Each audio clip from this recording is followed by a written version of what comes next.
sick and he's spitting fire. And Mike got him out the dryer, he's hot. Found him in Fort Minor with top, but a fucking nihilist porcupine. He's a the type women wanna be within. Rappers hope he gets 8 years in the making, patiently waiting to blow. Now the record with notice taking over the globe. He's got a partner in crime, his is equally dope. You won't believe the kind of that comes out of this kid's throat. He's not your everyday on the block. He knows how to work with what he's got, making his way to the top. He often gets a comment on his name. People keep asking him, was it given that birth, or does it stand for an acronym? No, he's living proof. Let him rock in the... At Farm Bureau, when we talk about protecting what matters most, we're not just talking about things with walls and things with wheels. We're talking about people, your family. Everything that's important to you is important to us. That's why our agents are ready to help protect your future and give you peace of mind today. Visit us online or just stop by to see how Farm Bureau agents make insurance simple. Contact Jeff or Julie in Rapid City, South Dakota to see how they make insurance simple. If you jump into a race and you haven't paid the entry fee, if you just hop in and you don't have a bib number and you just run with it illegally, it's called being abandoned. The Charge Bandit is the first stability offering in our Run Long segment. we have the armor vent and the 4-foot maximum breathability. We paired it with the Charge Ultimate Response adaptive cushioning. If you go to the medial side, you'll see a stability post here, and we've done stability kind of in our own way where we're more guiding the foot. This shoe provides a light stability platform for the runner. If you're a younger runner getting into running, you want a shoe that can do it all. You can train in, you can race in, it looks cool, has a lot of Under Armour attitude to it. That's the Bandit. We call ourselves bandits. That's the Under Armour way, right? It's how we design product, it's how we live our life here at Under Armour.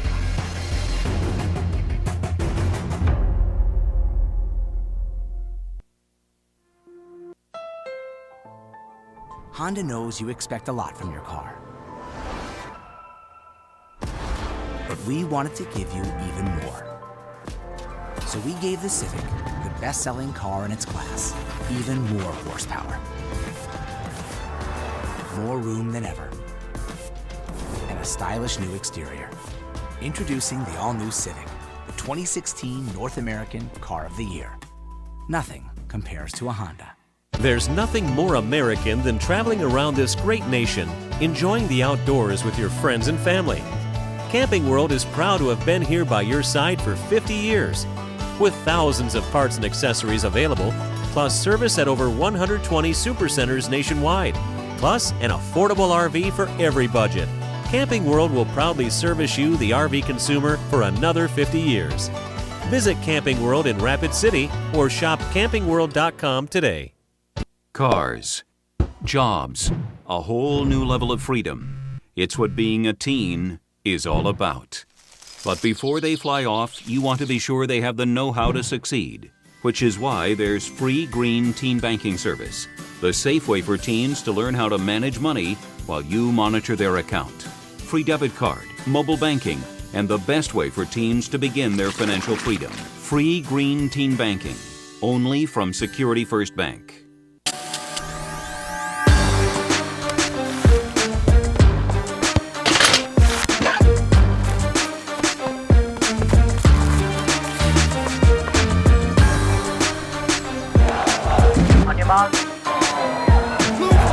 Get set.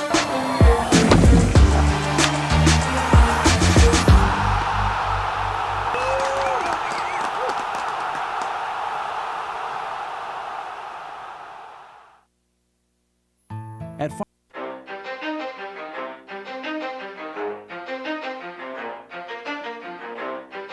You ready? Let's go. Yeah. For those of you that want to know what we're all about, it's like this, y'all. Come on. This is 10% luck, 20% skill, 15% concentrated power of will, 5% pleasure, 50% pain, and 100% reason to remember the name. He doesn't need his name up in lights, he just wants to be heard, whether it's the beat of the mic. He feels so unlike everybody else, alone, in spite of the fact that some people still think that they know. But no, he knows the code. It's not about the salary, it's all about reality and making some noise. making a story, making sure his click stays up. That means when he puts it down, Todd's picking Buying a home is a big decision. Choosing to work with a banker who'll help you through every step of the process is an easy one. I work hard to help homebuyers find the mortgage that fits their lifestyle and needs. I'm Megan Baum from Security First Bank in Rapid City. As your mortgage lender, I'm here to make you feel at home. Security. This is Mark the Freedom Poet, and I want to tell you about two wonderful candidates for South Dakota legislature, Sean McPherson and Craig Eriks. I've known both of them for many years, and I trust them to be faithful champions of our precious Constitution. That includes how they defend our Bill of Rights. Faith, family, and freedom are very important to these men, and they cannot be bought or pressured to vote for anything that they think is harmful to individual freedom or our precious republic. Please vote June 7th in the Republican primary for Craig Eriks and Sean McPherson. Paid for by Eriks for SD House and McPherson for House. At Farm Bureau, when we talk about protecting what matters most, we're not just talking about things with walls and things with wheels. We're talking about people, your family. Everything that's important to you is important to us. That's why our agents are ready to help protect your future and give you peace of mind today. Visit us online or just stop by to see how Farm Bureau agents make insurance simple. Contact Jeff or Julie in Rapid City, South Dakota to see how they make insurance simple. Rapid City Medical Center honors tradition. Hi, I'm Jennifer Tricano, Chief Executive Officer. Owned by physicians, we love this community because it's our home. We coach Little League, are veterans of the armed forces, and send our kids to school with yours. 14 specialties in all, we've treated your family's healthcare needs since 1948. Like post-22 baseball, we set higher expectations for ourselves because that's what our legacy demands. Call 342-3280 for an appointment. When a business opportunity comes knocking at your door, you need an experienced banker who's open to helping you make the most of it. I work closely with my clients to identify and maximize business growth opportunities. I'm Dan Shear from Security First Bank in Rapid City. As your business banker, I'm here to provide the resources and experience you need to get deals done. Security First Bank, a relationship you can count on. Member FDIC. If you're a younger runner getting into running, you want a shoe that can do it all. You can train in, you can race in, it looks cool, has a lot of Under Armour attitude to it. That's the Bandit. We call ourselves Bandits. That's the Under Armour way, right? It's how we design product. It's how we live our life here at Under Armour.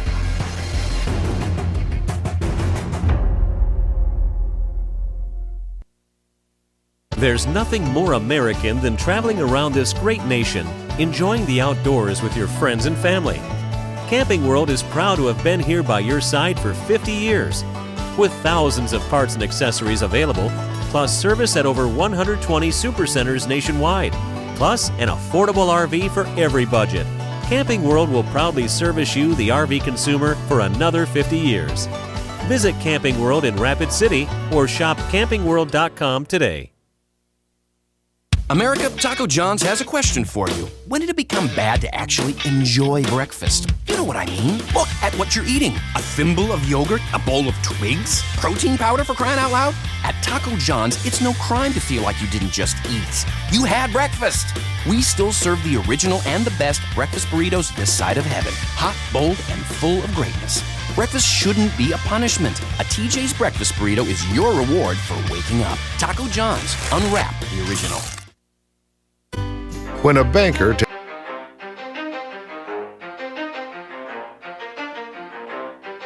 You ready? Let's go! Well, another busy weekend of baseball will conclude after the 7 innings of regulation play in front of us this morning. It is Game 4 out of 4 between the visiting Premier West Cardinals and your Post-22 Hardhats. We thank you so much once again for joining us here inside the Anytime Auto Sales Press Box here at Floyd Fitzgerald Stadium. This is Mark Minetti, the voice of the Post-22 Hardhats, alongside you in the broadcast booth in a few moments to be joined by my broadcasting partner, former American Legion third baseman Teddy Lightbulb. 3 games in the books between two of these rivals, And I think after last night's game, it is safe to say that these two are rivals. They've played almost religiously the last couple of seasons. Premier West, a very gifted team out of Denver, Colorado, and then the Post-22 Hardhats take their pedigree into the matchups that they play against the Cardinals. Yesterday was a tale of two different baseball games, and you'll hear the analysis provided by both myself and Coach Messer in our pregame interview in just a few moments. But the Hardhats came out rolling in Game 1, took a 6-1 win. However, the wheels unfortunately fell off the wagon early in the game for the Hardhats, and they fell 11-3 to Premier West. This 11-run outburst offensively for Premier West came after they were only held to 1 run after 13.5 innings in the first 2 games of the 3 that have been played so far. And then in the first inning, they just unloaded for 7, taking advantage of many pitching errors from the Hardhats. The Hardhats look to right the ship on the mound as well as in the batter's box.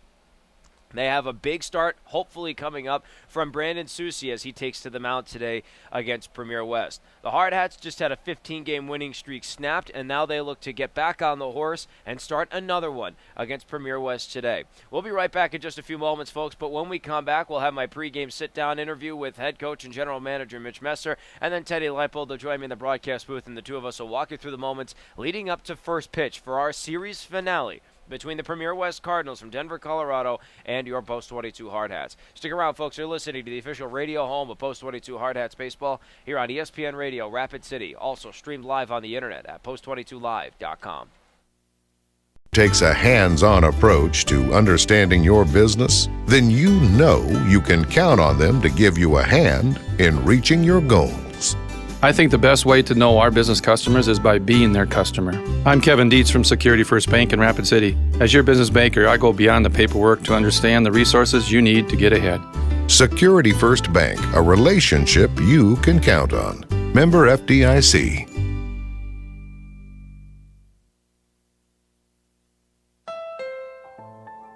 Honda knows you expect a lot from your car.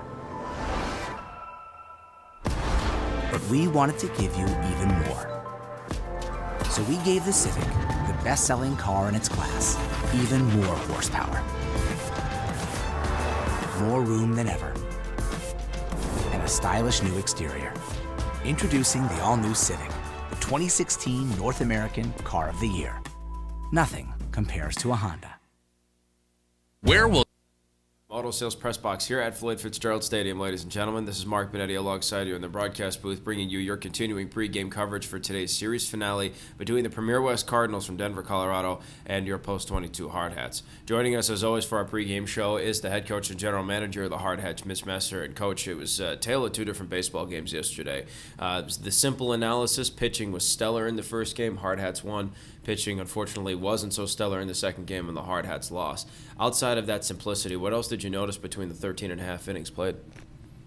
Well, I mean, you hit the nail on the head. It really came down to pitching, and Colton gave us a great performance in the first game. And in the second game, we walked bases loaded, make an error, and then bases loaded, full count, drop a fly ball in the outfield. Those two mistakes really sealed our fate in the first game, giving up 7 in the first. So, and look, I mean, my hat's got to go off to them. The guy they threw in the 7 o'clock game, we saw him last year, had a really good slider, kept us off his fastball pretty well all night. We got to him a little bit, but he's a good pitcher. He knew what he was doing. He was mixing it up and locating. So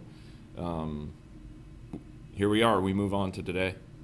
Going back to Colton Trubinsky's performance, just an absolute gem of a start. 7 strikeouts to 2 walks, went the full distance. That's the third time this year in which he's played the full 7 innings that he's had to pitch. You said that Colton needed a big start last night, and clearly you got it. What did that mean to you to see him get that start? Well, it meant a lot to the team, and it meant a lot to Colton. We don't have a rotation right now. We're still trying to find our rotation. And Colton, we've challenged the entire pitching staff to step up and who wants that position, and Colton obviously does. Last weekend he had a rough start. I wouldn't say it was a bad start. It was just a rough start, and you get those. That was the first time we saw it from Colton. So for him to be able to come out and have the performance that he did after having an off night last week, that was a big performance. Is it safe to say after the unfortunate series of events for pitching in the second game that you re-challenged the pitching staff to utilize the strike zone and start throwing more strikes? Yeah, I mean, they all know. They all know. We're in search of a rotation, and we need to find it sooner rather than later. And right now they know at the lower levels there's guys that are throwing strikes, and they're pushing, and they're making their case for why they want to be a hard hat. So everybody's on notice. These guys, the guys that we have here now, obviously we think they can do it. Now it's just a matter of them going out and showing everybody else they can do it. So looking to this morning's game, you're throwing Brandon Susi on the mound, and he's coming off of a very quality start. 9 strikeouts to 4 walks exactly a week ago against the West Coast Zephyrs from Scottsbluff, Nebraska. Can Brandon do that again? And if so, what's he going to do to have to replicate that success? Yeah, I think we're all kind of sitting back wondering the same thing. Most of our fans are wondering the same thing. They've seen Brandon when he's good, and most of it is mental for him. It's nearly all mental for Brandon. I mean, physically he's got everything that he needs to get it done. He works hard in the off season to get his body ready, and now he just mentally has to be able to go out there and give us 5 to 6 innings, and there's going to be ups and downs when you're on the mound. That's part of it. And when you're feeling for stuff and you don't have your A game, that's where you got to dig deep and find a way to get it done. So he had a nice performance last weekend, gave him some confidence. Hopefully he can build on that and give us a good performance here today. Last question for you here, Coach. Briefly, before we started our interview, we were commenting that busy weekends like last weekend, 4 games, 4 nights, 4 different opponents, and 4 games this weekend against Premier West, they're a great barometer and a great setup for tournament play, which you start for almost 3 or 4 consecutive weeks starting next weekend with the Veteran Classic. With that being said, where do you think this team is? Are they ready for tournament play to go into something like the Veterans next week? Well, I think it goes back to our rotation. Once we solidify our rotation, yeah, I do. I mean, it's just a matter of getting them out there and putting them in tough situations. So, I think once we solve this piece on when it comes to our starting 4 or 5, then yeah, I think we are. But let's see. We're gonna give a couple more young guys a shot here in the next week, and let's see what they got. Awesome. Well, thank you so much for your time, Coach. Best of luck today. Okay, thank you. That'll do it for Coach Messer, folks. When we come back, I'll walk you through the moments leading up to first pitch for the series finale between the Premier West Cardinals and your Post 22 Hardhats. Stick around, folks. You're listening to the official radio home of Post 22 Hardhats baseball here on ESPN Radio Rapid City. Also stream live on the internet at post22live.com. Will you find Black Hills State University graduates? Everywhere, locally, nationally, and internationally. Black Hills State University is where community leaders are inspired, where future teachers are prepared, where global connections lead to business connections, and where underground research is changing the way we understand the universe. Visit bhsu.edu and enroll now at Black Hills State University, where you can earn your degree affordably and with campuses in Spearfish and Rapid City. Stay in the beautiful Black Hills. Where does your future begin? At Black Hills State University, where anything is possible. Maintaining healthy eyes requires regular vision exams. Dr. Paula Sorensen at Envision Optical and Eye Care strives to provide quality vision solutions and exceptional customer service. She values the opportunity to build a lifelong friendly relationship with you and your family. Envision Optical and Eye Care on West Main, across from the guard camp. Buying a home is a big decision. Choosing to work with a banker who will help you through every step of the process is an easy one. I work hard to help homebuyers find the mortgage that fits their lifestyle and needs. I'm Megan Baum from Security First Bank in Rapid City. As your mortgage lender, I'm here to make you feel at home. Security First Bank, a relationship you can count on. Member FDIC, equal housing lender, NMLS 1309178. This is Mark the Freedom Poet, and I want to tell you about 2 wonderful candidates for South Dakota legislature, Sean McPherson and Craig Eriks. I've known both of them for many years, and I trust them to be faithful champions of our precious Constitution. That includes how they defend our Bill of Rights. Faith, family, and freedom are very important to these men, and they cannot be bought or pressured to vote for anything that they think is harmful to individual freedom or our precious republic. Please vote June 7th in the Republican primary for Craig Eriks and Sean McPherson. Paid for by Eriks for SD House and McPherson for House. At Farm Bureau, when we talk about protecting what matters most, we're not just talking about things with walls and things with wheels. We're talking about people, your family, Everything that's important to you is important to us. That's why our agents are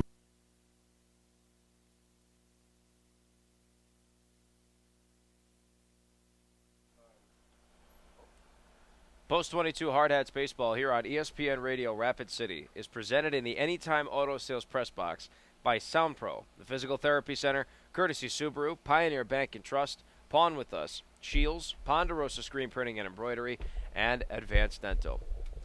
Thank you so much for joining us here at Floyd Fitzgerald Stadium in the Anytime Auto Sales Press Box. It is Mark Minetti and former American Legion third baseman Teddy Leipold bringing you all the action here on ESPN Radio Rapid City, the official radio home of Post 22 Hardhats Baseball. We are also streaming live on the internet at post22live.com. And it looks like technology is finally here to agree with us as everything, knock on wood, seems to be working for right now on this gorgeous Sunday morning that we're about to play some baseball in.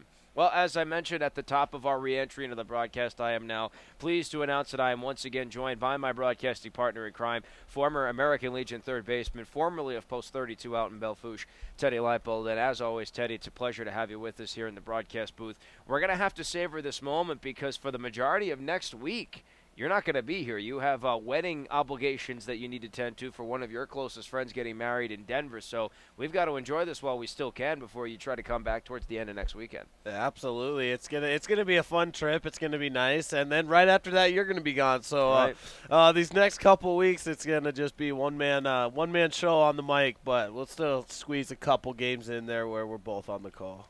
Well, we've had 3 already this weekend, and we've seen some stellar baseball from the Hardhats. However, we've also seen some unfortunate baseball as well.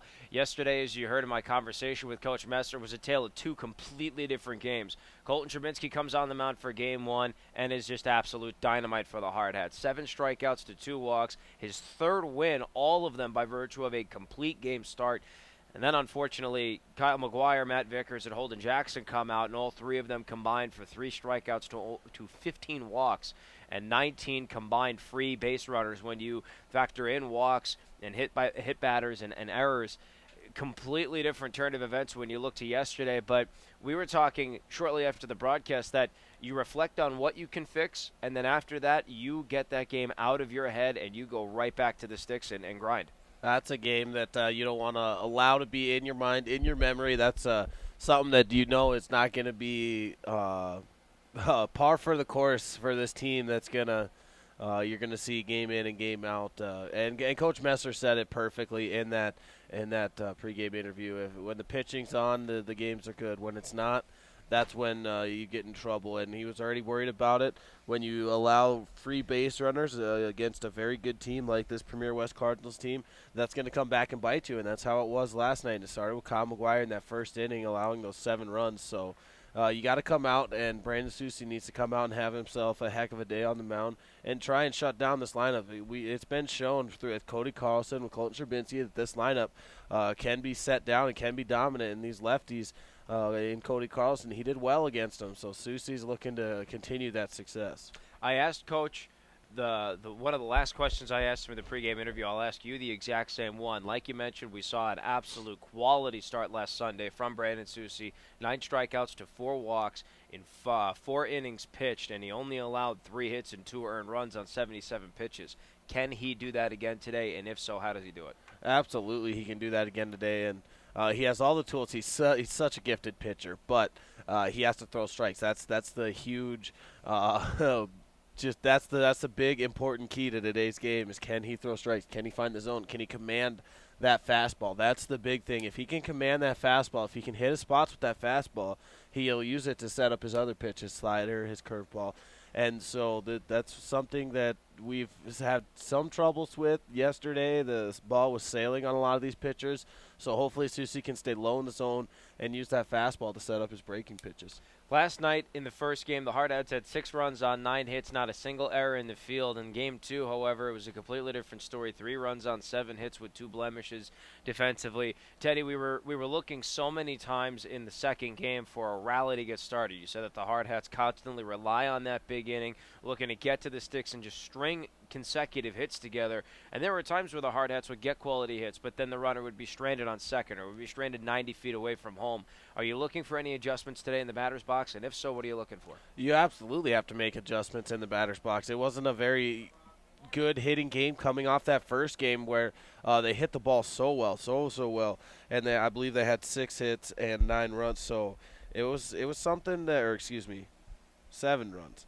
And it was something that you have to make adjustments, and you don't try to pull the ball as much. Everyone in this lineup is trying to pull the ball, which, yeah, you see success. Justin Kramer had another home run last night, pulling it into left field. But if it's on that outside part of the plate, you're going to hit weak grounders on the infield every single time. So you got to take what the pitcher's given to you, and it's the same adjustments that we were talking about going into yesterday's 2 games that this lineup needs to make those adjustments. And a few hitters did, a few hitters didn't, and you're looking for the hitters that didn't to have a big game today. So 3 games in the books. Now the series finale comes to us today. Clearly, both of these teams absolutely hate each other, and we've made comments, even when you and I have worked hockey with the Rapid City Rush, that there are times where we'll play opponents 3 times in a row or 5 times in a row even, and by the time Game 2 is done, both of these teams are out for each other's throats. What do you expect to see in the series finale today?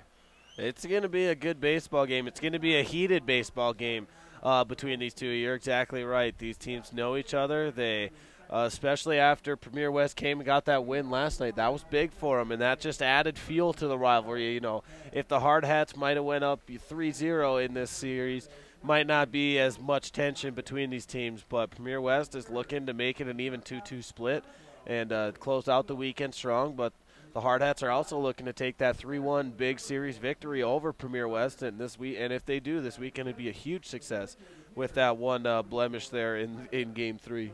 So let's go ahead and take a look at the starting lineups as the Premier West Cardinals are currently being announced and taking their respective positions on the baseline. Leading off is number 20, Miguel Marquez. He'll be playing defensively at second base. Batting second is the left-handed hitting number 3, Jimmy LeConte. He will be playing in the hot corner at third. Batting third is number 12, Billy Cook, the shortstop, and in the cleanup spot once again is number 4, Tanner Garner. He is out in center field. Batting fifth is number 24, Tyler Phillips. Last night's starting pitcher in Game 2 is now the designated hitter. Batting sixth is number 8, Gavin Shack. He will be backstopping for the Premier West starting pitcher. Batting seventh is number 13, Hunter Stevens, playing out in left field. Batting eighth, number 22, Brandon Barringer. He is defensively positioned at first base. And rounding out the batting order is number 10, Aiden Arroyo. He is out in right field. Number 35, Charlie Olson, is the starting pitcher for the Premier West Cardinals, and he will go up against the batting order of the Post-22 Hardhats that will bat in the bottom halves of the 7 innings we're about to witness of regulation. Leading off, number 22, Cooper Bowman. He is out at shortstop. Batting second, number 12, Drake Messenger. Defensively, he's positioned in left field. Batting third is the heavy bat of Zach Solano, 13 on his back, and as always, he'll be patrolling the center field position. In the cleanup spot, the reigning South Dakota American Legion Player of the Year, number 27, Matt Vickers. He's playing at first base today. Batting fifth is number 23, Eric Petrie. He's out in right field. Batting sixth, number 21, the backstopper, Timmy Paris. He's catching. Batting seventh is number 17, Sam Haig. He is today's designated hitter for the Hardhats. Batting eighth is number 26, Holden Jackson, playing in the hot corner at third. And rounding out the batting order is number 14, Justin Kramer. He is defensively positioned at second base. For the Hardhats, pitching is Brandon Susi, 16 2/3 innings under his belt. This will be his 6th start of the season. 3-1's his record with 23 strikeouts to 18 walks and a 5.040 ERA. That'll do it for your pregame coverage, folks. National Anthem's coming up, and when we come back, we will have first pitch between the Premier West Cardinals and your Post-22 Hardhats in this series finale. You're listening to ESPN Radio, Rapid City, official radio home of Post-22 Hardhats baseball. Ready to help protect your future and give you peace of mind today.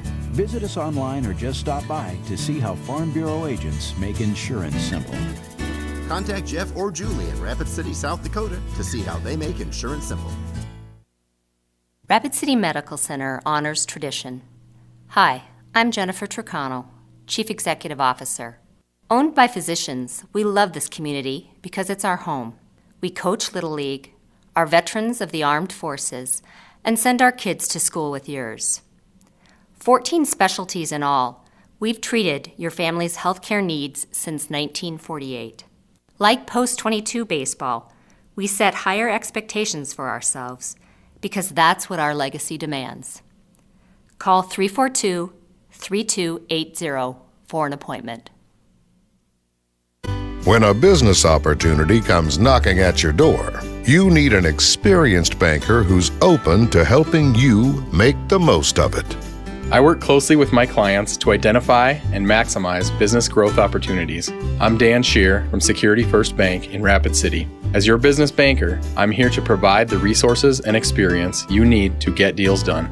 Security First Bank, a relationship you can count on. Member FDIC. If you're a younger runner getting into running, you want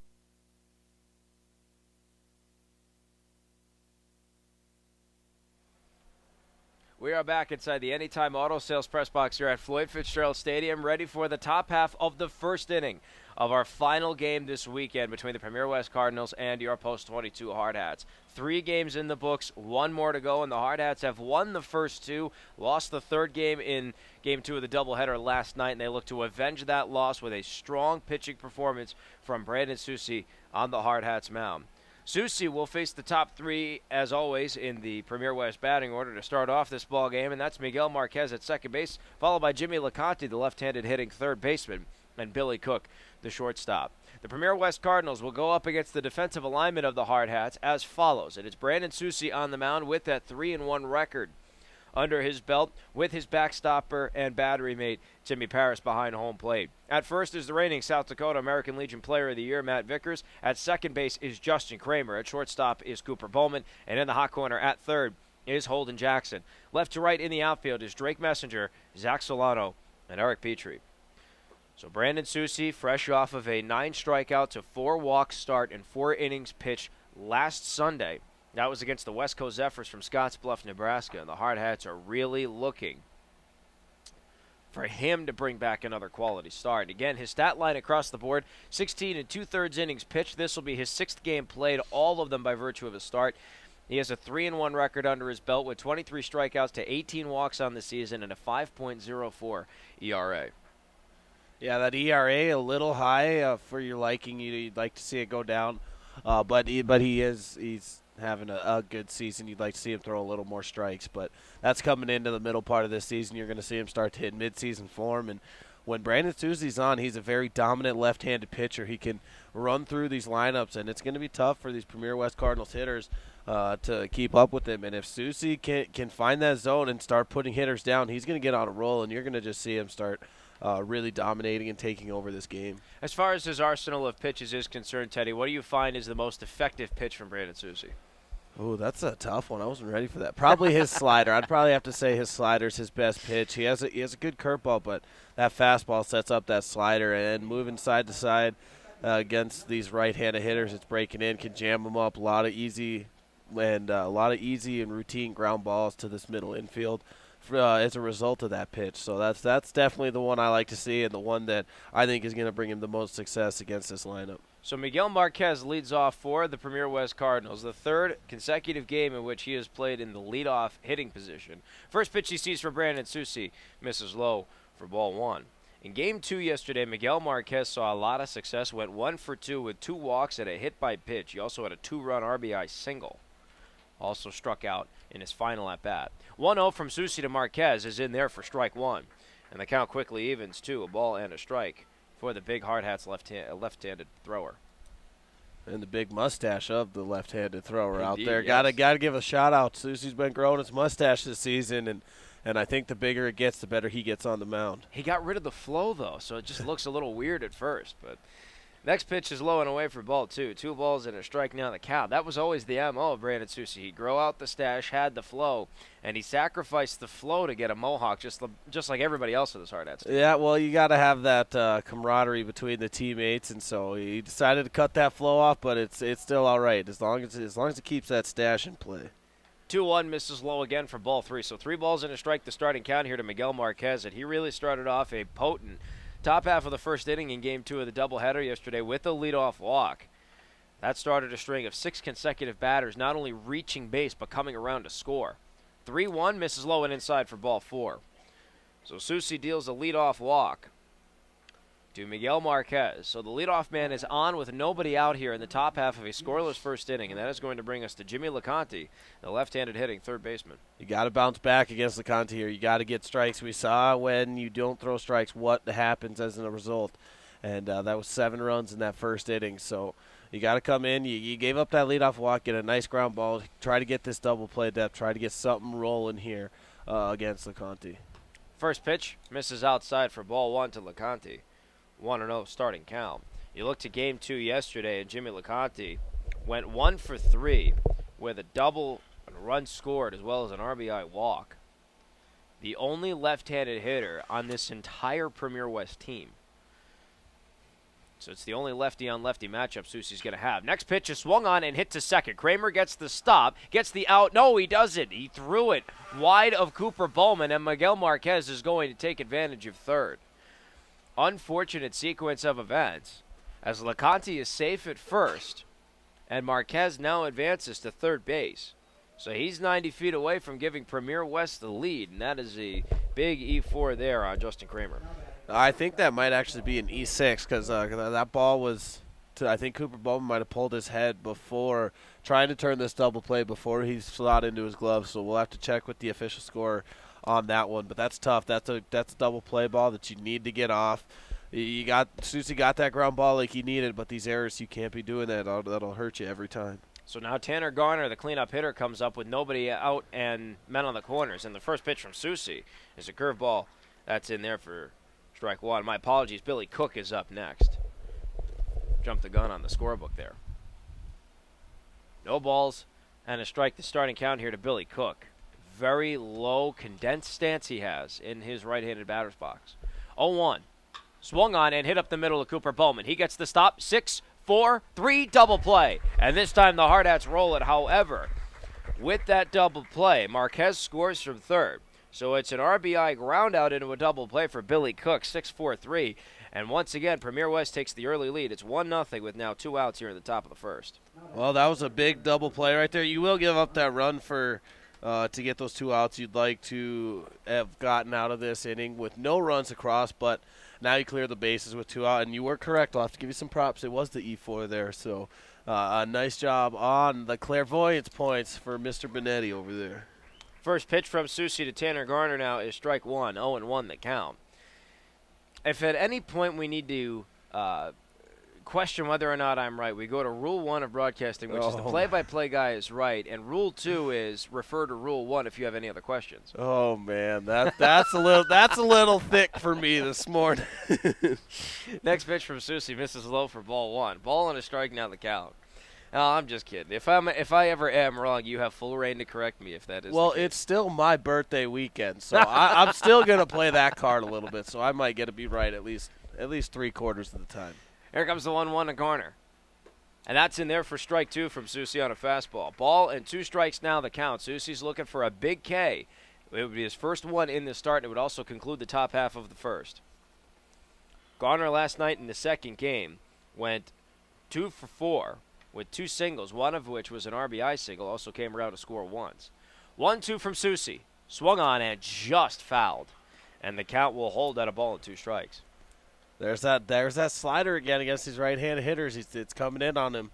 And Garner was way ahead of that pitch, unable to make any kind of any good swing on the ball. So he watch for Soucy in this 1-2 count to go back to that breaking pitch.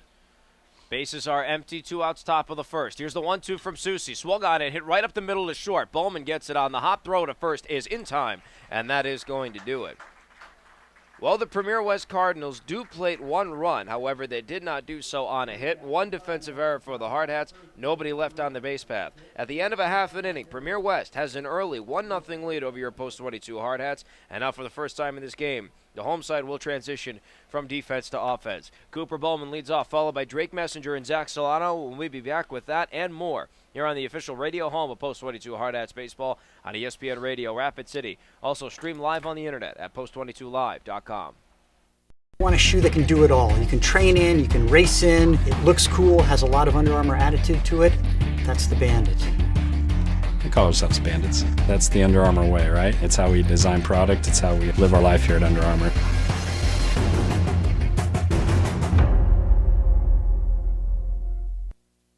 There's nothing more American than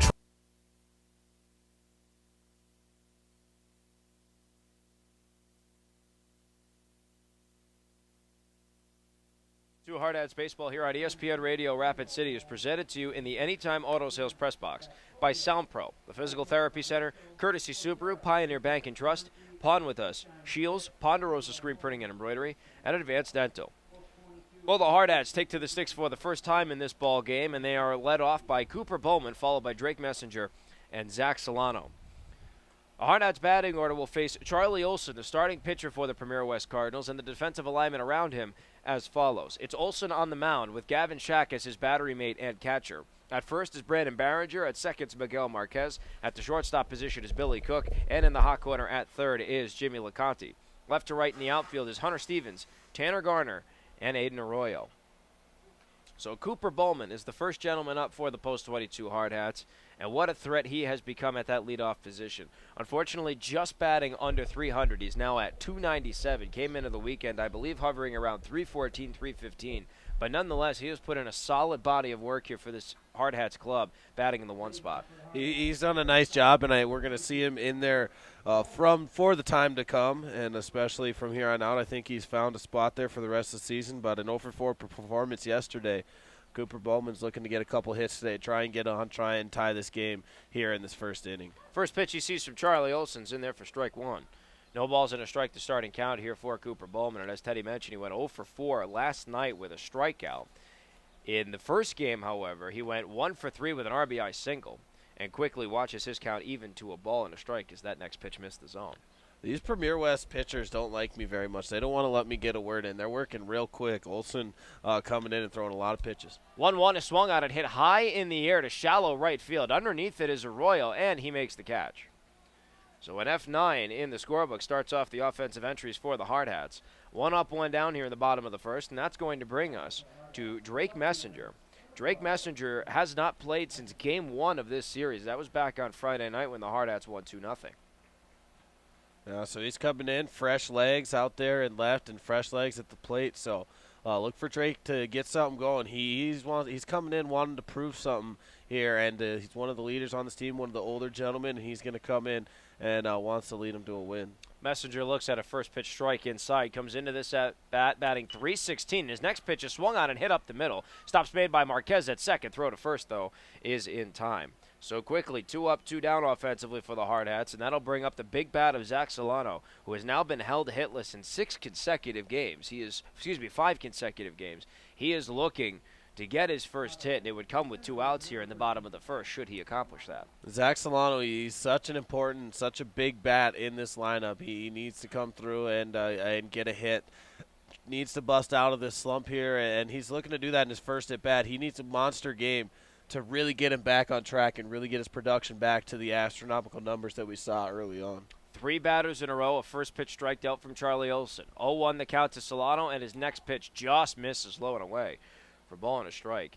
I'm going to say this again here too, Teddy. I find it borderline comical that we're saying Zach Solano's in a slump, and he's still batting .341, so you know that he can do it.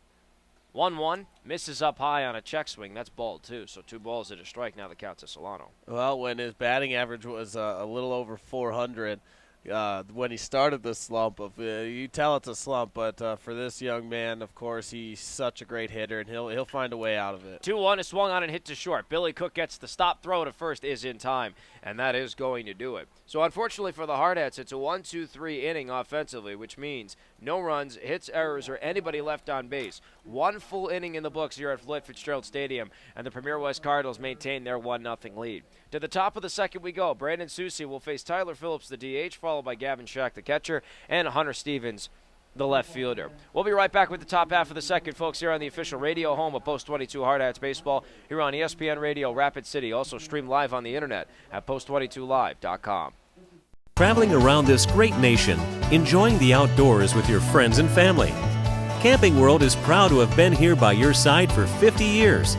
With thousands of parts and accessories available, plus service at over 120 supercenters nationwide, plus an affordable RV for every budget. Camping World will proudly service you, the RV consumer, for another 50 years.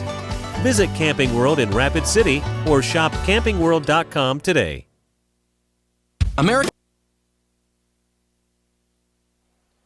If you haven't made plans yet for Monday, June 27th, you should, because the Post 22 Hardhats are going to put on their 4th auction at Rushmore Plaza Civic Center, and Teddy and I have been entrusted to MC the entire event, which is going to be an experience and a half, I'll tell you that. Teddy is starting to get his feet wet in the emceeing department of what is going to be a very prosperous broadcasting career and public speaking career for this young gentleman. So looking forward to see just exactly how that goes in a few weeks. Oh, it's going to be a lot of fun. Well, I got some surprises. We're gonna be making it entertaining, making it fun, and hopefully they don't take the mics away from us too early.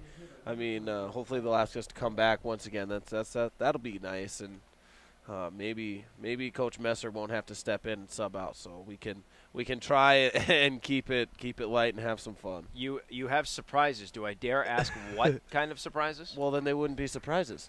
I mean, technically, I guess. Brandon Susi deals a first pitch strike to Tyler Phillips. That two-seam fastball caught the outside part of the plate. 0-1 the starting count here to Phillips, who hasn't batted since the first game of this series as well, similar to Drake Messenger. Next pitch is fouled. That goes out of play and into the concourse, right behind Catch 22, the team store of Post 22. And the Hardhats now watch Brandon Susi go up 0-2 in this count. Tyler Phillips, when he did bat, went 1 for 3 with 2 strikeouts. That was against Cody Carlson. Here comes the 0-2. Swung on and missed, strike 3. First strikeout of the game for Brandon Susi. 1 up, 1 down defensively for the Hardhats, and that's going to bring up Gavin Shack, the catcher. Exactly what Susi needed right there. Jump out with a strikeout here early on. Get some confidence, get his feet underneath him, and I think that double play definitely helped in that first inning. Now he can relax, he can trust his defense behind him, and just needs to throw strikes. But that strikeout, real critical right there for Susi and the confidence on the mound. Gavin Shack on the weekend is 3 for 5 with 3 walks and 2 strikeouts. Yesterday went 3 for 3 in game 2 with 2 doubles. He drops the bunt down third base side. Coming in from third, Jackson. Barehand throw to first is not in time. So it's an infield bunt single for Gavin Shack, but we have to credit Holden Jackson with one heck of a play. Charging from third, barehand throw to first, and it was accurate. Yeah, it was a very good throw, very good play from Holden Jackson, but nobody expected Shack to bunt in that situation. Nobody was ready for it. Nobody thought that he was going to lay it down, and he executed a very good, perfect bunt. It got into the grass and just died, so it makes it tough, but that's still a very good play there from Holden Jackson at third base. So now here comes Hunter Stevens with a man on first and 1 out, and Susi deals a first pitch strike. No balls and a strike the count. Now we're starting to see this as a common theme now for both Charlie Olson on the Premier West mound and with Brandon Susi. They're both starting to throw first pitch strikes. Well, those first pitch strikes are always super key in anything you do, and you want to work ahead in the count. So if you're a pitcher, you got to throw first pitch strikes. 0-1 is swung on and hit foul, and because of that first pitch strike with that next foul pitch, the count quickly 0-2 in favor of Brandon Susi. And the last time we saw this, he rung up his first batter of the day, and that was Tyler Phillips. So Susi's looking for a second punch out with that man on first and 1 out here in the top of the second. Try to be as efficient as possible for his Hardhats club. 0-2 from Susi. Just misses low and away, and Stevens doesn't fish for it. Ball and 2 strikes now the count. I really like that pitch when you go 0-2. Try to go low and away. Try to get them to extend their arms and roll over the ball. It's a ground ball to Justin Kramer every time if they even make contact with it. So that's a very smart and very efficient pitch out there. However, just didn't fish for it. 1-2 is swung on and hit foul territory, and that goes off the lights, first base side, and the count will hold at a ball and 2 strikes. That's twice that we have seen a foul ball go off the lights in the span of 2 days. Yeah, and it took quite a few games to even get a ball into the lights. They always get close, but they never seem to take or to hit them. So, but we got one. Here comes the 1-2 from Susi. Swung on and ripped foul. That one's going to go in a Rapid Creek first base side out of play, and the count yet again will hold to a ball and 2 strikes. Hunter Stevens battling there in the box. Look for that breaking pitch. Susi came with that fastball, and Stevens was late on his swing. That's why that ball was ripped down the first base line and out of play. So look for that breaking pitch. Try to get him off balance here with something in this inside part of the plate. 1-2, just missed on the outside corner. barely missed, and the count goes to 2 balls and 2 strikes. Ooh, that was that was close. That was tough. That was a very good pitch. I don't know how you don't swing at that with 2 strikes. You got to protect, but Stevens got the call right there, so now Susie's got to come back with a 2-2 count. Here comes the 2-2. Swung on and fouled behind home plate. And the count yet again is going to stay at 2 balls and 2 strikes. Stevens in a huge battle here. He's nearing double-digit pitches. I believe this is the 8th pitch of the at-bat, so he's definitely starting to foul off a lot of balls, protecting here. And when you with this many pitches and this long of a bat, the advantage goes to the hitter, but Susie's still making very good pitches. 2-2 fouled yet again. That time it rolls into the Premier West dugout. Still 2 balls and 2 strikes. The count to Hunter Stevens. Last night in Game 2 went 1 for 2 with a strikeout, an RBI single, a run scored, and 3 walks. So he saw a lot of success in Game 2 last night. Went 1 for 3 in the first game of the doubleheader with a single and a strikeout. 2-2. Swung on and missed. Strike 3. Brandon Susie, what a battle, and he wins it. Second strikeout of the inning and of the game. 2 down, still with that man on first. Here comes Brandon Barringer. Really big strikeout there for Brandon Susie. Like I said, the second one of the game and the inning. And now that runner on first is virtually eliminated. You got 2 outs. You just bear down and go after Barringer, the first baseman for this Premier West club. Barringer played catcher in the first game of the doubleheader yesterday. And he went 0 for 2 with a strikeout and a flyout. Also had a walk to his name. First pitch from Susie is inside for strike 1. 0-1 the count. And if my memory serves me correctly, every pitch to the batters in this inning has been a first pitch strike. Yes, it has. All 4 batters faced this inning has been first pitch strikes, and that's what you like to see. Susie is really pitching with a lot of confidence, and he's looking really good early on. You like the way that he's starting out this game, because if he gets in a groove, he's going to be dominant, and he's already starting to feel his way out. And now in the second inning, he's doing a nice job. Next pitch missed outside for ball 1. Ball and a strike now the count here to Brandon Barringer, and should he safely get on the base path, Aiden Arroyo, the right fielder, is on deck. 2 outs, top of the second. Hardhats down 1-0, looking to keep it that way. Here's the 1-1. Next pitch misses outside. 2 balls and a strike now the count. Sun is starting to shine through here from the Rapid City skies. Now it's 73 degrees, blue skies, partly cloudy here. See, Teddy and I both dabble in amateur meteorology. Oh, yeah. So all the news stations better watch out. I'll send my resume out. 2-1 is swung on and popped up to the left side of the infield. Holden Jackson comes from third, calls everybody off, and he makes the catch, and that is going to end the inning. So no ones for Premier West on 1 hit, no defensive errors from the post-22 Hardhats. 1 man left on the base path that he did not move from first base. At the end of an inning and a half, Premier West still has a 1-0 lead over your post-22 Hardhats, with the bottom half of the second coming up. Matt Vickers, Eric Petrie, and Timmy Parrish are due up for the home side, and we'll be back with that and more here on the official radio home of post-22 Hardhats baseball on ESPN Radio Rapid City. Also streamed live on the internet at post22live.com. Taco John's has a question for you. When did it become bad to actually enjoy breakfast? You know what I mean. Look at what you're eating. A thimble of yogurt? A bowl of twigs? Protein powder, for crying out loud? At Taco John's, it's no crime to feel like you didn't just eat. You had breakfast. We still serve the original and the best breakfast burritos this side of heaven. Hot, bold, and full of greatness. Breakfast shouldn't be a punishment. A TJ's breakfast burrito is your reward for waking up. Taco John's. Unwrap the original. When a banker takes a hand.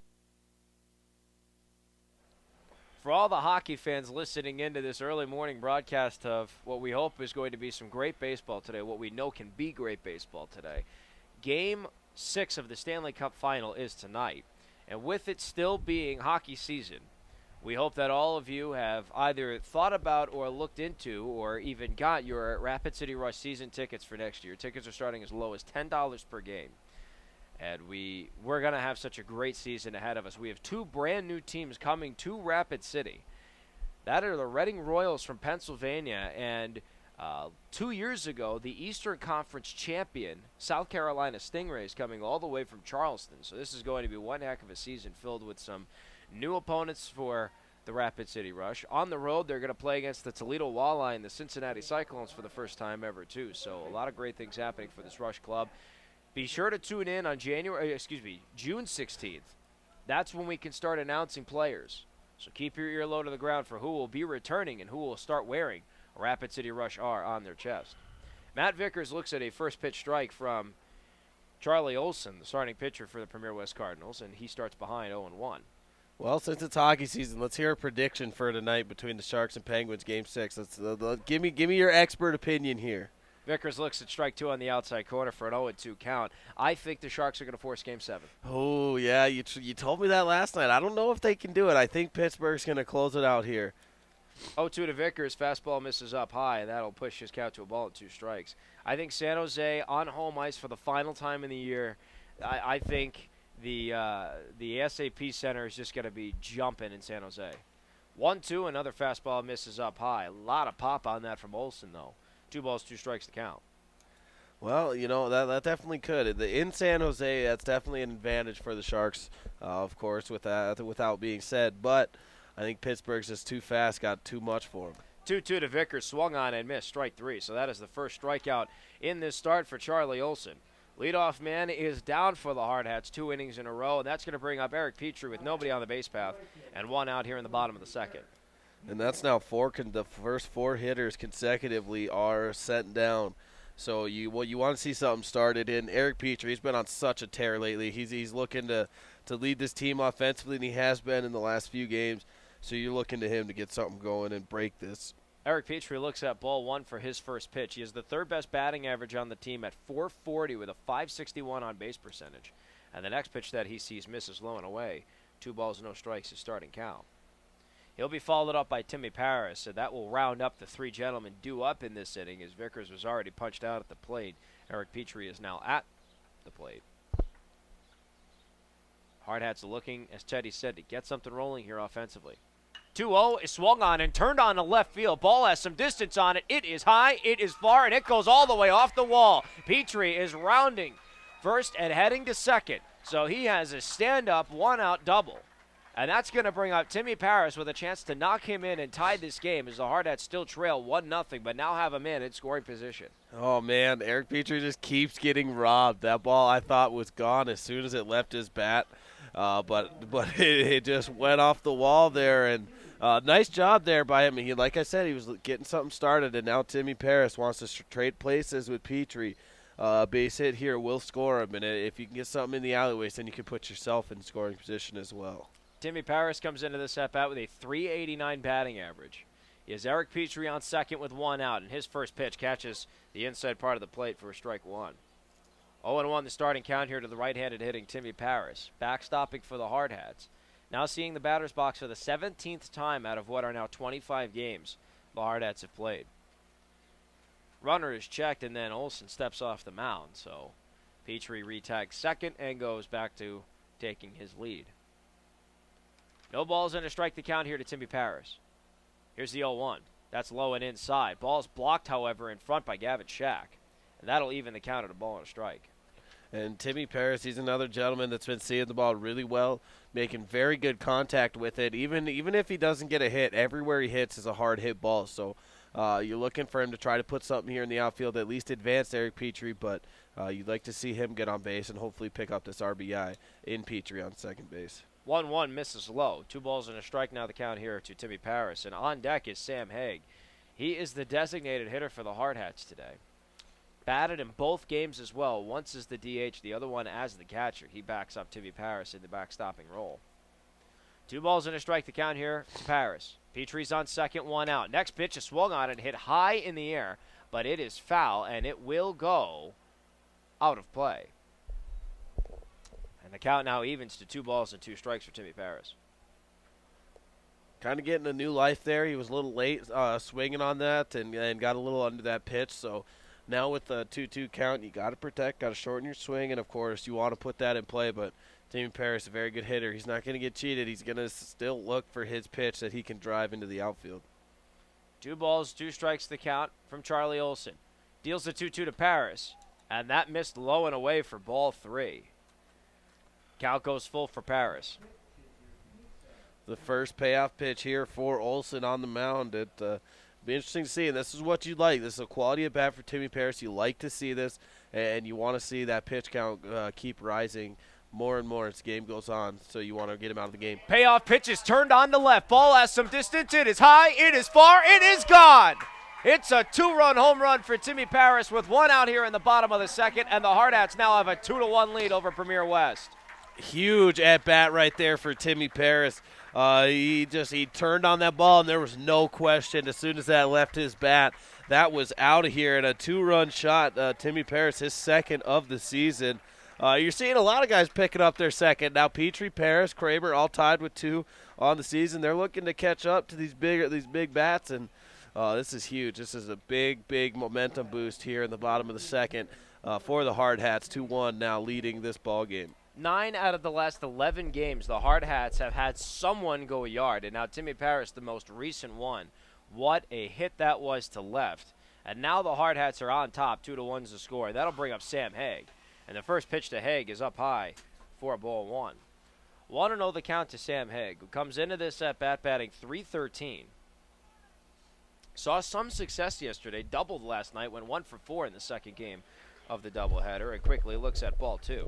So 2-0 is count. So he went 1 for 4 with that double in game 2. In game 1, he went 1 for 4 with a single, 1 for 3 with a single and a run scored. Next pitch misses low and away, and that puts his count to 3 balls and no strikes. And now he's 1 pitch away from a free pass to first. And you like that home run could be having a mental effect here on Olson. Quickly falls behind to Sam Haig, 3-0. So you like this at bat, and you like seeing a lot of pitches here being thrown by Olson. There's a strike now to Haig, so 3 balls to strike the count to the Hardhats DH. Olson right back to it. 3-1, swung on and hit into left field. That's a base hit. It was right between the hole at short and third. So Haig, now with 3 consecutive hits for the Hardhats, gets on base with a single. That's going to bring up Holden Jackson with a man on first and still 1 out here in the bottom of the second. And this is why Sam Haig has been in that DH spot for 2 games yesterday and today, is the fact he's getting hits. He has 3 hits now in as many games. It's a 3 for 8 stat line for Sam Haig in his at-bats. So, like you said, 3 straight hits, and 1 through 4 went down quick, but this bottom part of the lineup really giving the production here with 5, 6, and 7. Jackson looks at the first pitch ball low and away. 1-0 his starting count. Jackson comes in statistically with the second best batting average on the team. This will be the 6th game in which he has batted for the Hardhats, and he's currently batting .444. 1-0. Swung on and fouled, and the count will even up to a ball and a strike. I want to go back to a point you made that the home run could be something mental, because if you recall, the at-bat previous to that, Eric Petrie was only a couple of feet from going yard himself, turned into a double, so it could absolutely be having an effect. Yeah, and especially with 3 straight hits. When you start getting blasted around the field like this, it is a mental effect as that check down. Sam Haig dives back in time. Olson unable to get there, but it is a mental effect to the point where when they start blasting you all over the field, and they're hard-hit balls, a big double, deep left center field, and then a home run over left field. Next pitch is swung on, and it is hit high to first base side in foul territory. Catch is made, but a throw won't come to first to try and double up Haig. So Haig almost had a base running gaff, but he recovers. 2 down now, and he is still on first base, and that's going to bring us to the 9-hole hitter in Justin Kramer, who's playing second base today. And Justin Kramer is probably the most productive 9-hole hitter that you could find. He has 2 home runs this season, went yard last night. Drives in a lot of runs, scores a lot of runs, and he's such an asset to have. And to bat at the bottom of this lineup, he's one of the most productive hitters at this bottom of the lineup. And he really leads the charge for these guys. It's fun to see. And we get to see him play at second today, so it'll be fun to see how he handles that too. For a 9-hole hitter, he's batting .306. I'd say that's pretty good. Check down to first, not there in time as Haig gets back. Kramer has a 1-0 count. He has Haig on first with 2 outs here in the bottom of the second. Thanks to the 2-run blast from Timmy Paris, the Hardhats now have a 2-1 lead over Premier West. 1-0 catches the outside part of the plate for strike 1, and that'll even things now for Kramer to a ball and a strike. So across the board, .306 average for Kramer, .382 on base percentage. Now 22 out of 25 games where he's taken to the batter's box. 1-1. Swung on and chopped foul, third base side, and that goes into the meshing of the dugout fence for the Hardhats, and now his count goes to 1-2. Yeah, just a very good hitter and a very, very good asset to have. This is what you like. He gets on base a lot, and then you roll that lineup back to the top, and so he scores a lot of runs as well. Check down to first, not there. in time. So Olsen trying to keep Haig as close to first base as possible while he's taking his lead. Haig, a very, very fast runner on this Hardhats club. 1-2. Swung on and booped into the second base position, and making the catch was Miguel Marquez. He had to show off a lot of speed to make that catch, and he does so to end the inning. Well, for the Hardhats, it's 2 runs on 2 hits. 2 runs on 3 hits. No defensive errors for Premier West. 1 man left on the base path, and that was Sam Haig on first. 2 full innings in the books.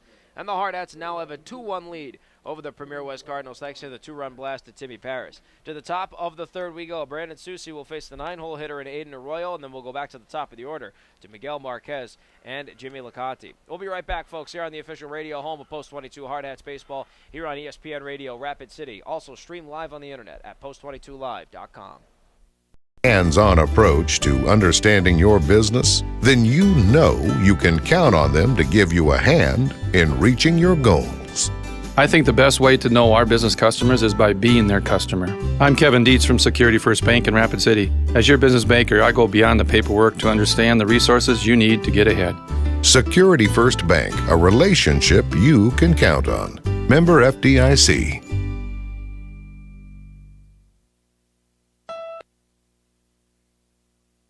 22 Hardhats Baseball here on ESPN Radio Rapid City is brought to you in the Anytime Auto Sales Press Box by SoundPro, the Physical Therapy Center, courtesy Subaru, Pioneer Bank and Trust, Pawn With Us, Shields, Ponderosa Screen Printing and Embroidery, and Advanced Dental. Mark Benetti and former American Legion third baseman Teddy Leipold alongside you in the broadcast booth for all the action here from Floyd Fitzgerald Stadium today.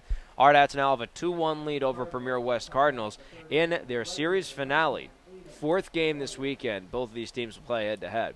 Statistically across the board through 2. For Premier West, it's 1 run on 1 hit with no errors. For the Hardhats, it's 2 runs on 3 hits with 1 blemish in the field.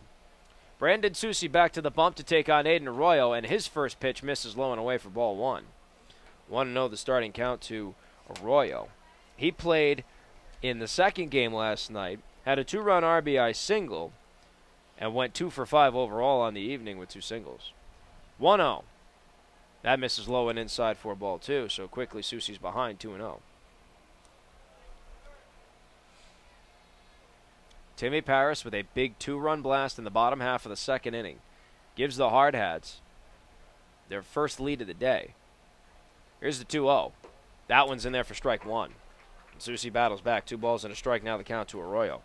And Soucy has a lot of velocity coming in on those pitches. You hear that glove popping, and he's doing a nice job. That's what I keep saying. He's commanding that fastball. When he needs a strike, he can go to that fastball, and every time he can throw it for a strike. So that's one thing you like. So it'll set up his pitches for the latter part of this game. 2-1 goes low and outside for ball 3. So 3 balls and a strike, now the count from Soucy to Arroyo. Soucy has dealt the leadoff walk, and that was Miguel Marquez back at the top of the first. Came around to score the only Premier West run in this game. And that 3-1 is low for ball 4. So in 3 innings, Soucy has walked the leadoff batter. That's now twice that's happened. A man is on first with nobody out, and that's going to bring up Miguel Marquez, who was the other leadoff walk in the game. He came around to score the only Premier West run so far. And now you don't want to let that bite you. You got to get this ground ball double play. He got it last time when Marquez was walked. However, there was an unfortunate error that didn't allow that double play to be turned. So now you want to get this ground ball and see if you can get it once again. Bunt is laid first base side by Marquez, and he is safe. Nobody saw that bunt coming first base side. There was a Bermuda Triangle of 3 gentlemen, if you will, trying to converge on the ball. So Marquez gets the bunt single, so he is in.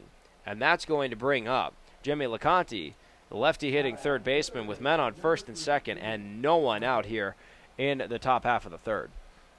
That was a perfect push bunt there by Marquez. He recognized there was no bunt and no one watching for it at first base, and now I guarantee you LeConte will be bunting to try to sack these 2 over and get him into scoring position. Corners of the infield are in both Vickers and Jackson.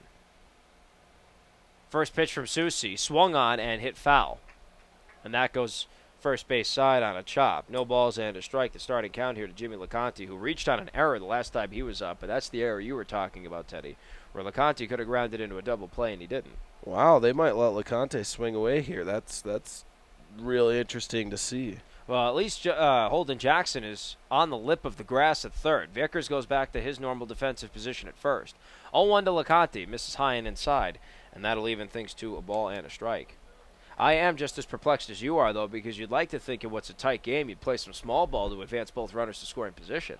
Well, they got a lot of faith here in their third baseman in LeConte. He had a good first game, but not really doing much a whole lot yesterday, so it's interesting to see. He might still bunt in this at-bat, but I don't see it happening if he's already swinging away. Time is called as soon as Susi was about to follow through. That's pretty dangerous for a pitcher. You could really hurt your arm with that. Yeah, that's more irritating than anything as a pitcher, because you're ready to go, you're going to pitch, and the batter just happens to get time off, and that's just irritating. You could even see it in Susi's face. He kind of shook his head.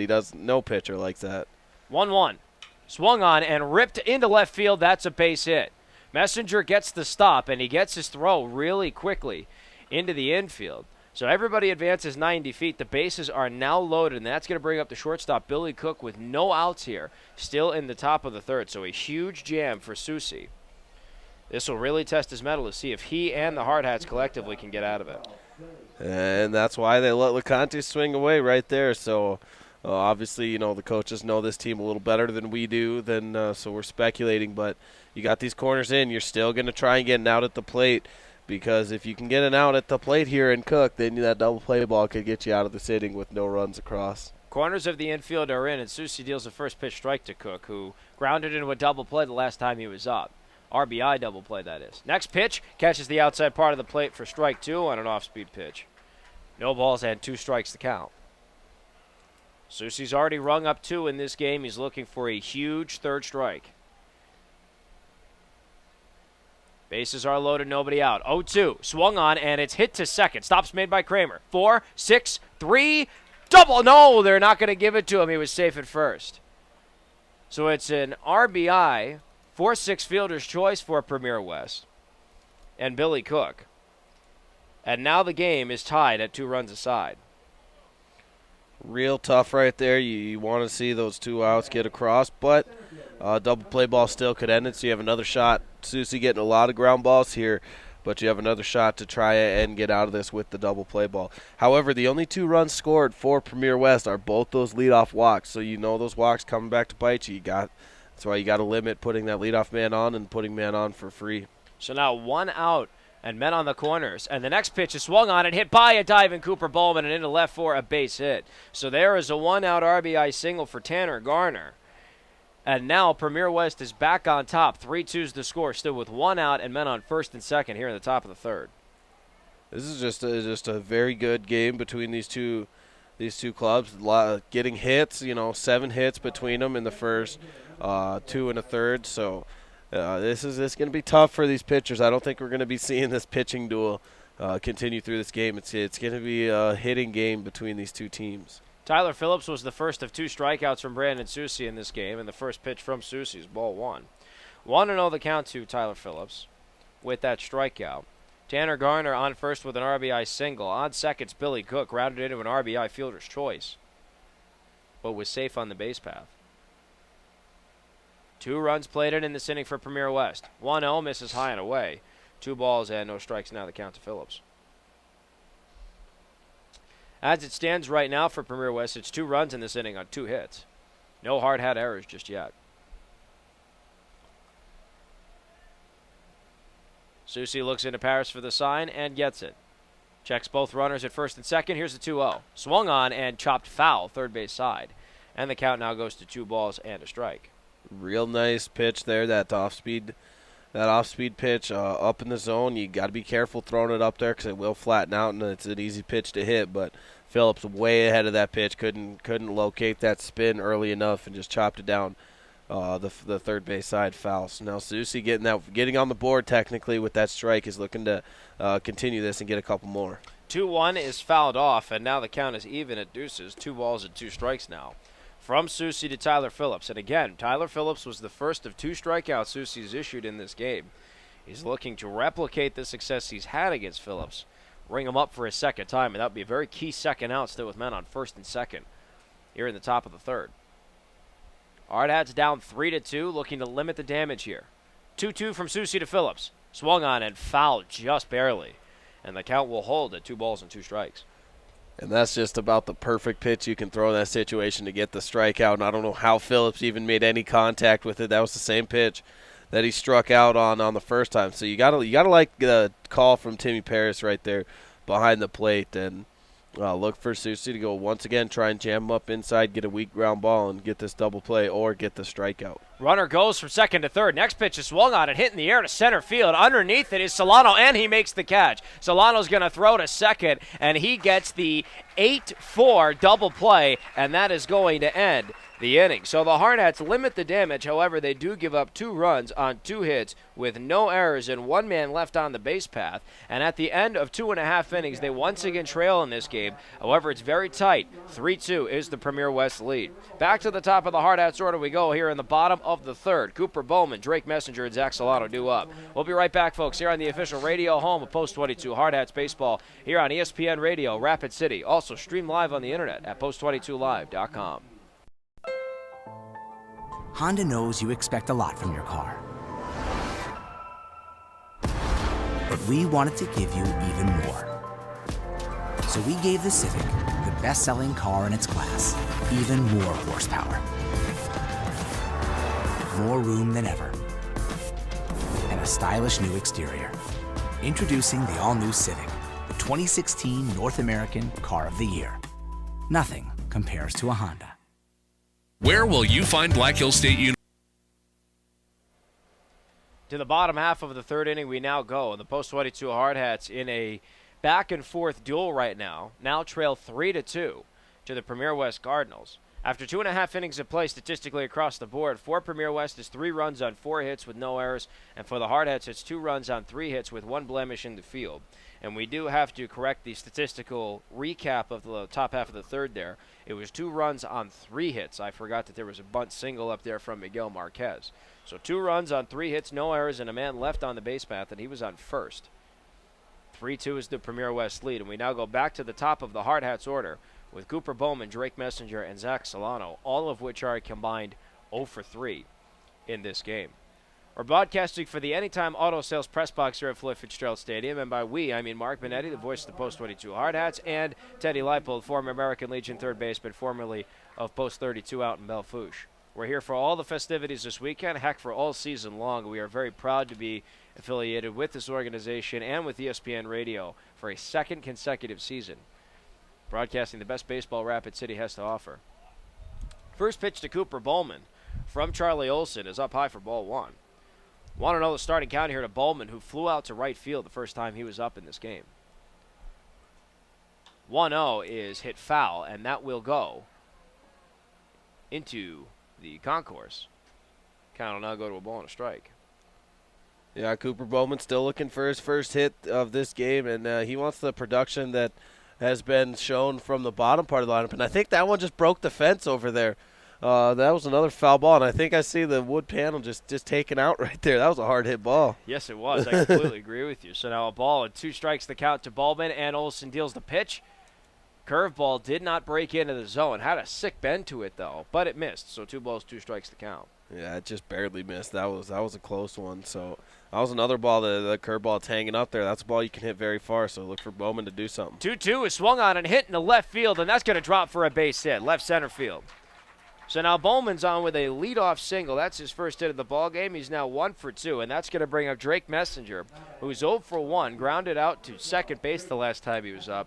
And maybe we can see some bunt single magic here from Drake Messenger. Not too sure what we're looking forward to here. Well, it would be huge there for Messenger to get on base here safely. That was big by Cooper Bowman to get that base hit, get that leadoff runner on, and now your chances of pushing him across are statistically higher.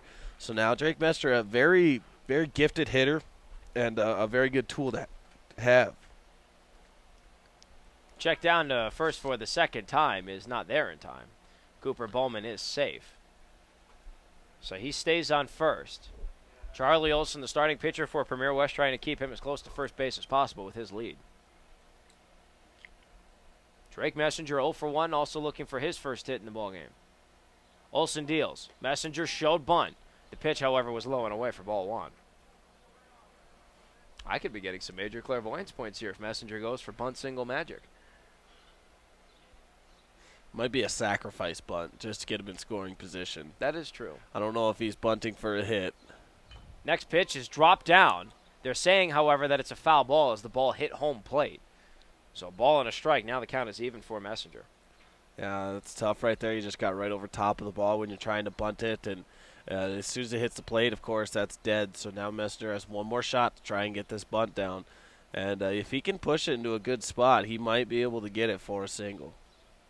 Jimmy LeConte is playing even with the bag.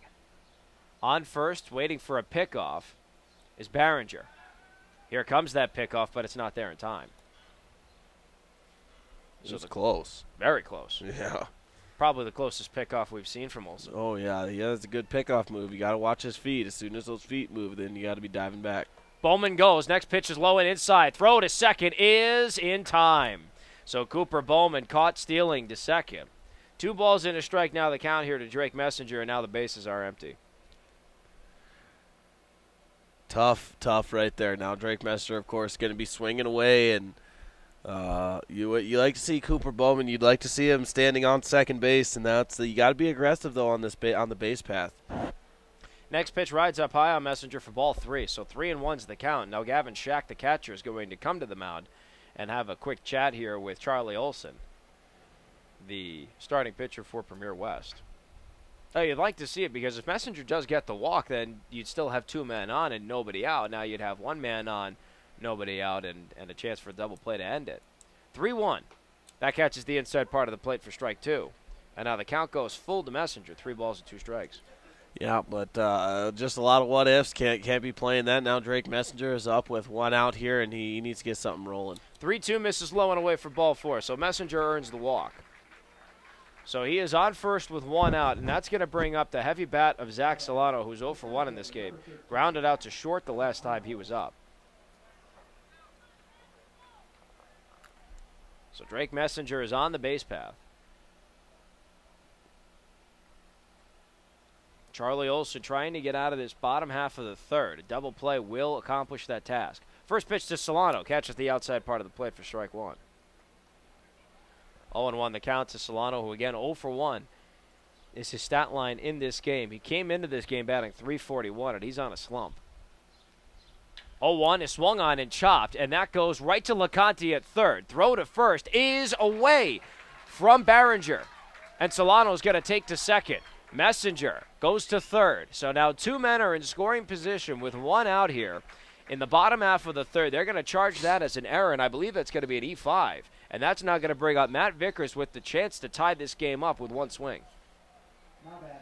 Yeah, it's gonna be a hit error, I believe, because I'm pretty sure Solano beat that pitch out or beat that throw out. So I think it should be a hit and then an E5 to advance him to second. And I think you are correct on that. I'm trying to do my math here. The Hardhats had 3 hits coming into this inning. Now they have 4. So that will be a hit and an error. So Solano gets his first hit. Well, Cooper Bowman still had that hit earlier in this inning for the 4th hit of the game. So we still got to wait and see what they're going to charge for that. Teddy is on the case. He's checking out now. First pitch to Matt Vickers misses up high for ball 1. He has Drake Messenger on third and Zach Solano now on second. And now Gavin Shack once again is going to come out and have a quick word here with Charlie Olson. So Teddy's on the case. What is the verdict? It is an E5. They're not gonna award a hit there for Solano. It'll be an E5 that allowed both men to get into scoring position. Magnum TL over here. Magnum Teddy Leipold.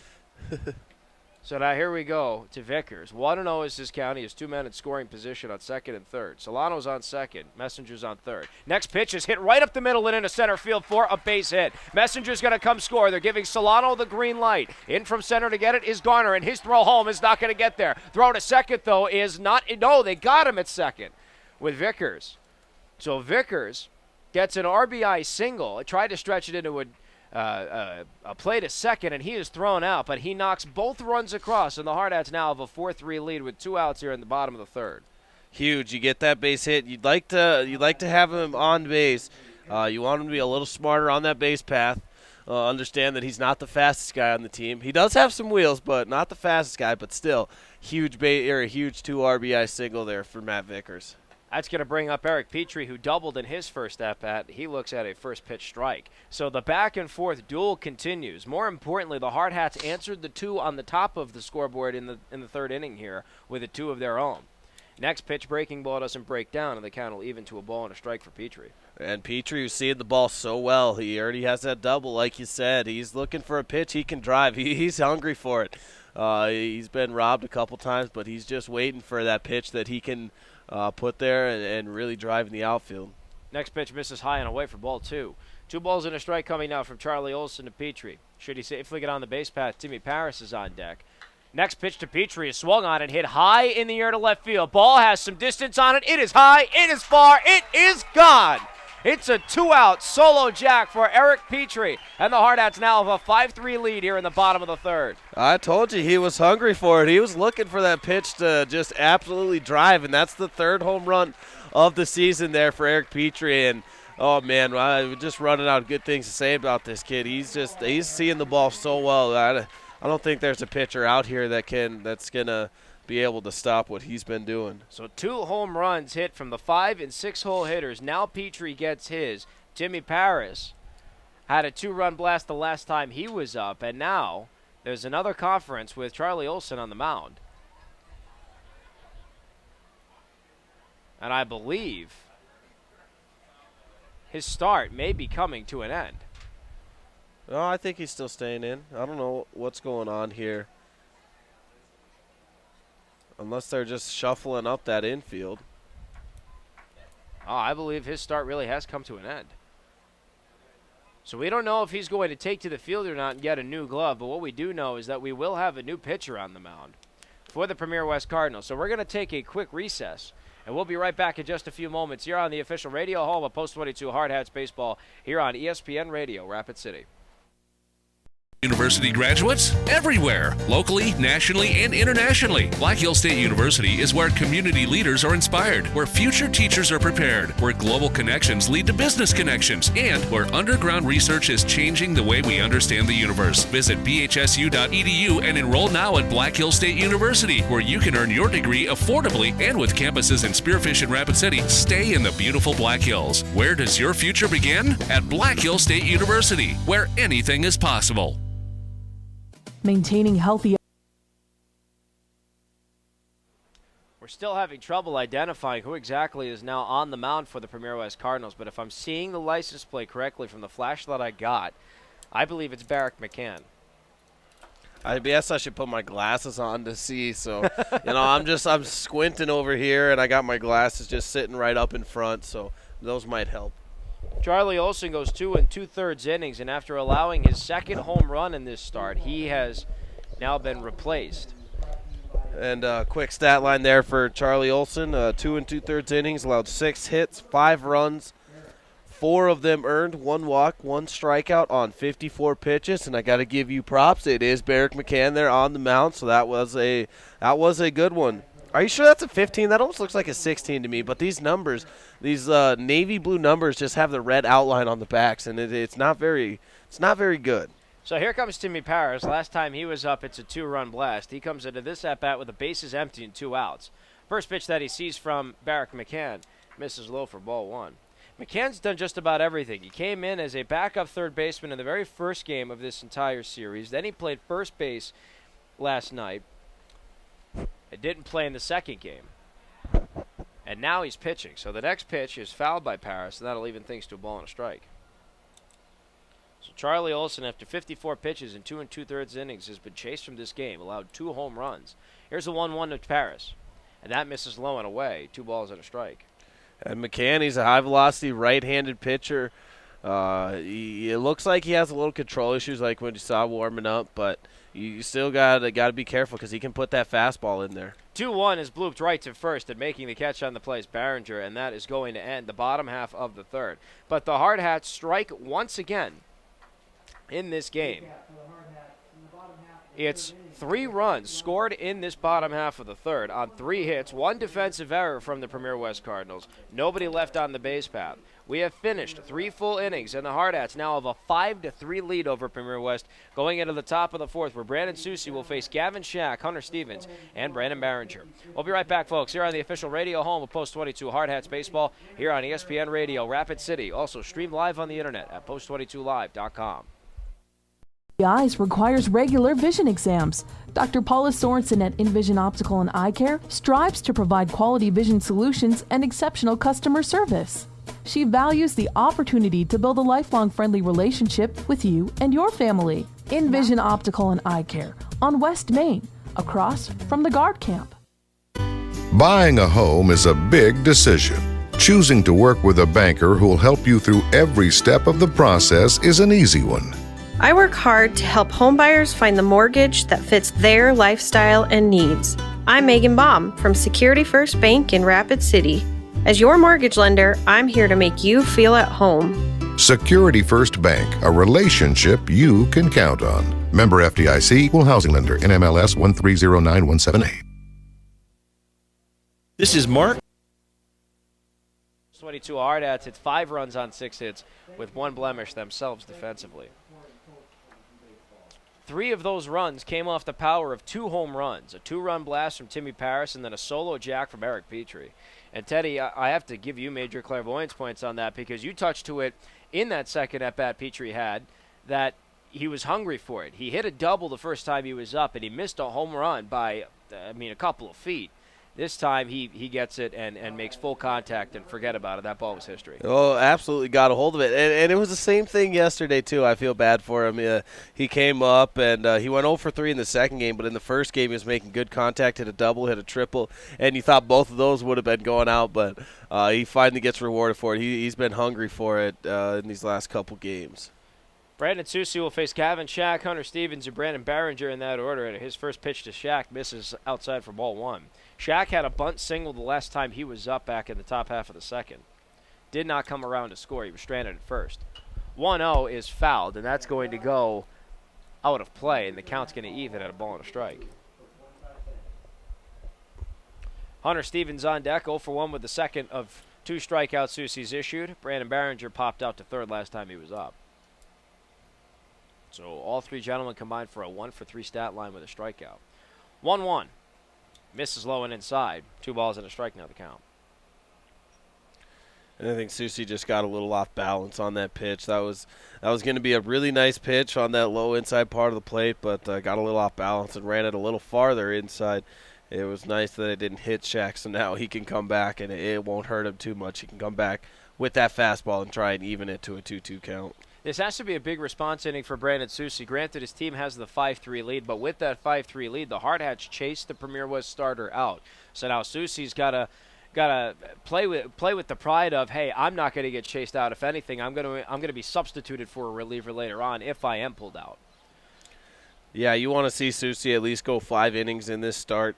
He's only at 53 pitches, and we're starting the 4th inning, so that's something that you really want to look forward to, but you want to see him at least go 5, maybe 6. Next pitch was low and inside for ball 3, so 3-1 the count from Soucy to Shack. And here comes the 3-1. Misses low and away for ball 4. So it's a leadoff walk for Gavin Shack, the 3rd time in the last 4 innings in which Soucy has walked the leadoff man. He is on first with nobody out, and that's going to bring up Hunter Stevens, who struck out the last time he was up. It's tough. Both times you walk that leadoff man, both runs have scored. So technically they count as earned runs, but I don't feel like that they are earned runs. So that's the hard thing. So you think you could have saved 2 runs. First pitch goes low and inside and gets away from Paris. So Shack's going to take advantage of second base on that pitch. Ball and no strikes to start a count here to Hunter Stevens, and he now has a man in scoring position. Stevens is the tying run right now in this game. The Premier West Cardinals trail 5-3 to the Hardhats in what has been a back-and-forth affair. Cardinals scored 1 run to none for the Hardhats in the first. The Hardhats reciprocated 2 runs to none in the second, and then the Hardhats 3 runs to 2 in the third. 1-0. Misses high and away. 2 balls, no strikes now to Stevens. And we could see Soucy finish up if he can't find the strike zone. But he's had a pretty good start. You like what you've seen from him up to this point, and he's coming in with that lead. So, but you want to see him throw strikes. You don't want to allow free base runners in order for Premier West to get back in this game. 2-0 misses outside for ball 3. So 3 balls and no strikes. Now the count from Susie to Hunter Stevens. Brandon Barringer patiently awaits on deck, and he popped out to third the last time he was up. Stevens was rung up. He's now way ahead in this count, 3-0. He has a man on second in Gavin Shack with nobody out here in the top of the fourth. Hardhats trying to protect a 5-3 lead. 3-0 from Susie is in there for strike 1. 3 balls and a strike, now the count. And now if you have to go back to that same spot every time you want to battle back, let Stevens try to put it in play. Let him see if he can hit it. You want to come out and you don't want to allow another base runner to get on by virtue of base on balls. 3-1 is in there for strike 2, and Susie has battled back to a full count now. Big payoff pitch coming up for Brandon Susie. This is his first one of the entire ball game, too. Yeah, done a nice job staying out of this full count, and it's nice to stay so you keep your pitch count low. Payoff pitch is low and inside for ball 4, and the ball gets away from Paris. So Shack's going to take advantage of third. Stevens will take his pass to first. So back-to-back walks for Susie. And that's not going to bring up Brandon Barringer, who has men on the corners and nobody out here in the top of the fourth. Premier West trailing 5-3, and now Barringer represents what could be the go-ahead run. And we're going to get a conference here with Susie on the mound. I think Coach Messer's going to come out and see how he's doing. I don't know. I don't think he's going to pull him just yet, but he's telling him your leash is starting to tighten a little bit.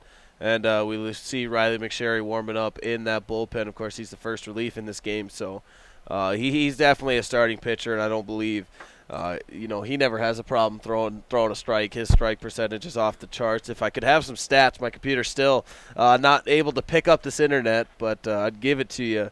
And McSherry, he could definitely go the rest of this game if needed because his arm is well over 100 pitch arm. Well, McSherry's had the third largest workload on this Hardhats club as far as pitching is concerned, with 24 and 2/3 innings pitched, 27 strikeouts to 3 walks, and a 1.135 ERA. Yeah, I have to agree with that. I think he doesn't really have much of a problem throwing strikes. No, and he's one of these pitchers that could absolutely dominate this Premier West lineup when he's on and he's hitting his spots. So it'll be fun to see. It's been about a week since we've seen McSherry in the game pitch, and he's usually out in the field lately. So it'll be fun. He's always exciting to watch throw. First pitch from Susie to Barringer is a curveball on the outside part of the plate for strike 1. 0-1 the starting count here to Barringer, who's 0 for 1 with a pop-out. He has men on the corners and nobody out here in the top half of the fourth. Hardhats lead 5-3, trying to keep it that way. Susie checks the man on first. Here comes the 0-1. That misses low and inside, and the count evens to a ball and a strike. Aiden Arroyo is on deck. Should a triple play not end this inning? I like it. I'm just saying. There's always a possibility. That's why I like it. Came out of left field. Here comes the 1-1.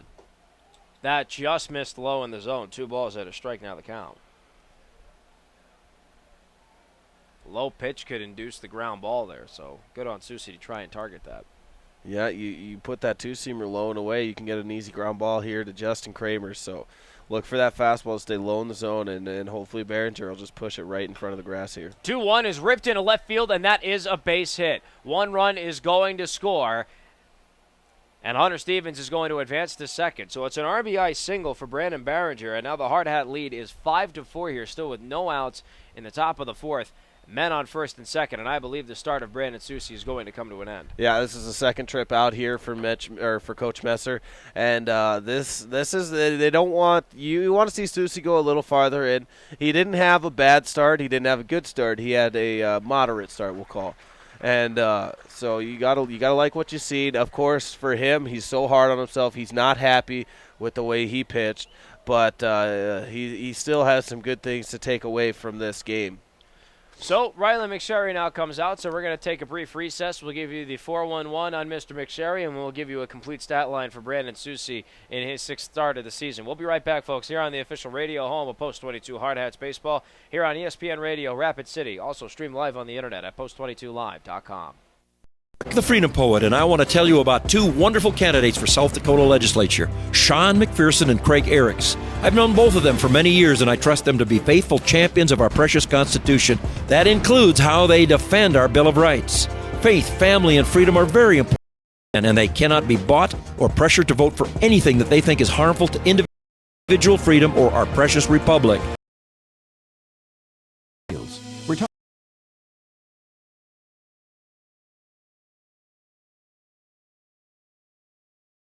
everything that's important to you.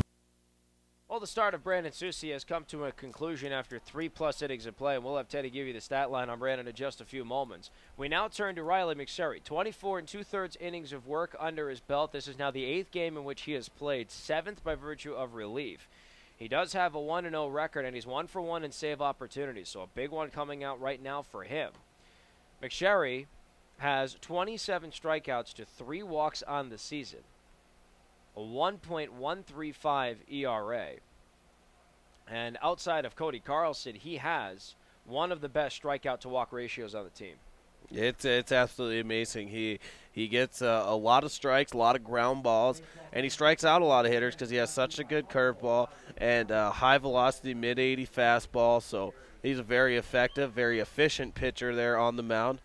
And it'll be interesting to see how this Premier West lineup can handle Mr. McSherry here on the mound. This is going to be fun to watch. Like we said before, we haven't seen him pitch for about a week, and it's always exciting when you get to watch him pitch. So I'm pretty excited to watch him in this relief appearance of Brandon Susi.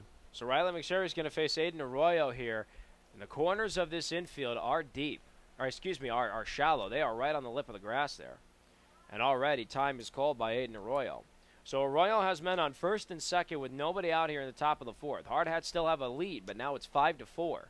Tying run is on second. Go-ahead run's on first. McSherry about to throw his first pitch in relief, and he deals to Arroyo, and the bunt is dropped. McSherry comes out to field it. He gets it. Throw to first is not in time, and it's a bunt single for Aiden Arroyo, and now the bases are loaded, bringing us back to the top of the order to Miguel Marquez.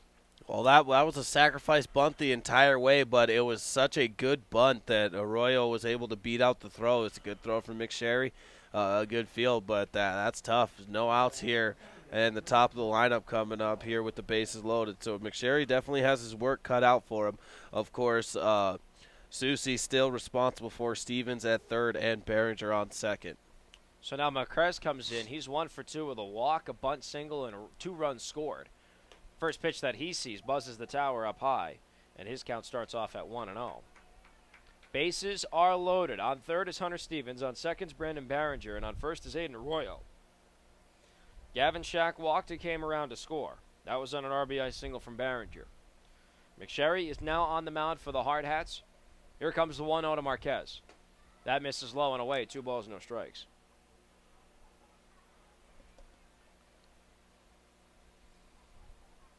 Corners of the infield still in. Right on the lip of the grass, both Holden Jackson at third, Matt Vickers on first. Yeah, if it's hit to the corner, they're coming home with the ball, and if it's hit up the middle, they're at double play depth. So it'll be interesting to see. You want to get at least 2 outs, and you'll give them the tie for 2 outs. But if it's at the corners, they're going to come and try and prevent that run. 2-0 misses low, and Timmy Paris blocks the ball in front of him. 3 balls, no strikes to the count. Here to Miguel Marquez. 1 pitch away from walking in the tying run is Riley McSherry. This is the second batter that he has faced in relief. Still no outs here in the top of the 4th, and the bases are loaded. 3 balls, no strikes to the count from the fireballing McSherry here. See if he goes with the fastball. 3-0. Misses inside for ball 4. So it's an RBI walk for Miguel Marquez, and that now will even the game up at 5 runs aside. Bases are still loaded, bringing up Jimmy LeConte, who's 1 for 2, reached on an error and singled. And with no outs, still with the base loaded, that's tough, but the 2 runs pushed across in this inning are both virtue of that walk, so it makes it difficult. You can't be giving these free passes to these hitters. First pitch to LeConte, swung on and hit to short. Bowman gets the stop. Throw to second is in time. But that's all we're going to get. So now it's men on the corners and a run scores. That was Behringer from third. So it's an RBI 6-4 fielder's choice for Jimmy LeConte. And now it's 6-5. Premier West is back on top. And that'll change the stat line here for Brandon Susi. responsible for all 6 of these runs.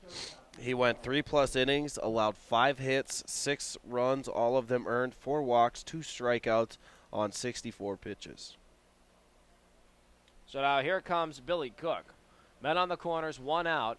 Premier West now with a 6-5 lead, and the first pitch from McSherry is low and away for ball 1. 1-0 the starting count. That's a tough scenario for McSherry to come in. You're in relief, no outs, bases loaded. That's a tough one. Yeah, it's very hard to come into that kind of situation and try and get something going. But McSherry's doing a nice job. You just got to start chipping away and hopefully not allow too many runs to come across. You have this 1-run deficit now. You don't want to make it any bigger. Billy Cook has a 1-0 count. Men on the corners, 1 out here in the top of the 4th. Hardhats now trailing 6-5. Next pitch is ripped into right field. Petrie makes the diving catch. What an unbelievable play by Eric Petrie to save another run. And now it's men on the corners with 2 outs, bringing up Tanner Garner. What an unbelievable catch in right. That was huge. Just willed himself forward and got that nice diving catch out there in right field. Eric Petrie, we talk about how good he is at the plate, and it almost overshadows how good he is out in the field. And that was a huge play because you're exactly right. It did save that run in Billy Cook. You thought that was going to drop. So now with 2 outs, you can attack the batter here in Tanner Garner. Garner has men on the corners, 2 outs. First pitch that he sees is low and away for ball 1. Garner has an RBI single under his belt, and he also grounded out to short. So he's knocked in a run in this game already, looking to do so again. But now he has 2 outs to deal with here in the top of the 4th. Hardhats now trail 6-5. Back and forth affair in this game. Next pitch from McSherry, 1-0. Just missed the zone, and the count will now go to 2 balls and no strikes. Awfully close pitch there. Yeah, and we were talking about it last night when we were watching, I believe it was the Angels game at Buffalo Wild Wings, and I was like, I don't like how the strike zone has been lowered so much, because that would have been a strike a few years ago. But 2-0, ripped to short. Bowman gets the stop and the underhand toss to second, and the 6-4 fielder's choice ends the inning.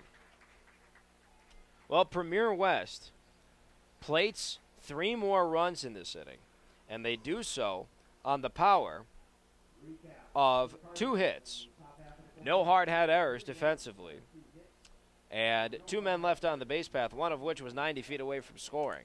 At the end of 3.5 innings, Premier West in this seesaw battle is now back up. 6-5 is the score heading into the bottom half of the 4th.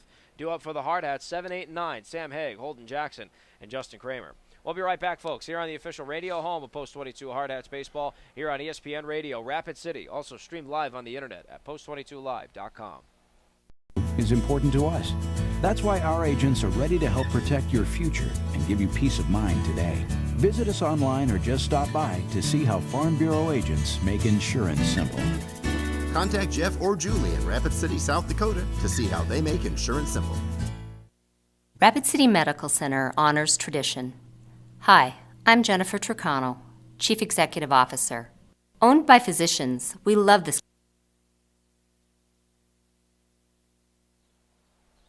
Post 22 Hardhats Baseball here on ESPN Radio Rapid City is presented to you in the Anytime Auto Sales Press Box by SoundPro, the Physical Therapy Center, courtesy Subaru, Pioneer Bank and Trust, Pawn With Us, Shields, Ponderosa Screen Printing and Embroidery, and Advanced Dental.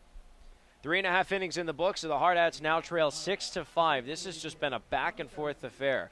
Premier West 1-0 in the first inning. The Hardhats 2-0 in the second. The Hardhats 3-2 in the third, and now Premier West with 3 runs here in the top of the 4th. Hardhats now take to the sticks. Sam Haig, Holden Jackson, Justin Kramer due up for the home side. And the first pitch that Sam Haig sees is outside for ball 1. He comes into this at-bat 1-for-1 with a single.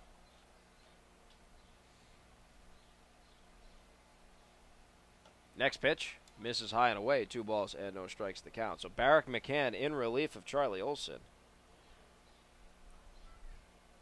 Now trying to work his first full inning of relief. Next pitch to Haig is a swing and a miss, and now 2-1 is the count. Yeah, and Sam Haig, he's found some success at the plate this weekend, and he's looking to continue that. He wants a big game, wants a multi-hit game. He's had these couple hits sprinkled out over these last few games, but he wants a hit he wants a multi-hit game. Next pitch rides a little too far inside, so 3 balls and a strike. Now the count to Haig, the DH. And the next pitch from McCann is high for ball 4. So Haig is issued a leadoff walk. Now the tying run is on the base path, which means that Holden Jackson comes up as the go-ahead run for the Hardhats. He is 0 for 1, popped out to first the last time he was up. You would have to expect in a high-pressure scenario like this, Haig might be moving. I don't know with the Arma Shack behind the plate. He already threw out Cooper Bowman in the last inning. I don't know if Haig will be going. I don't think anyone other than maybe Kramer, Fees, and McSherry. I think those three will get the green light against a good arm at this catcher. But you always need to be ready for it.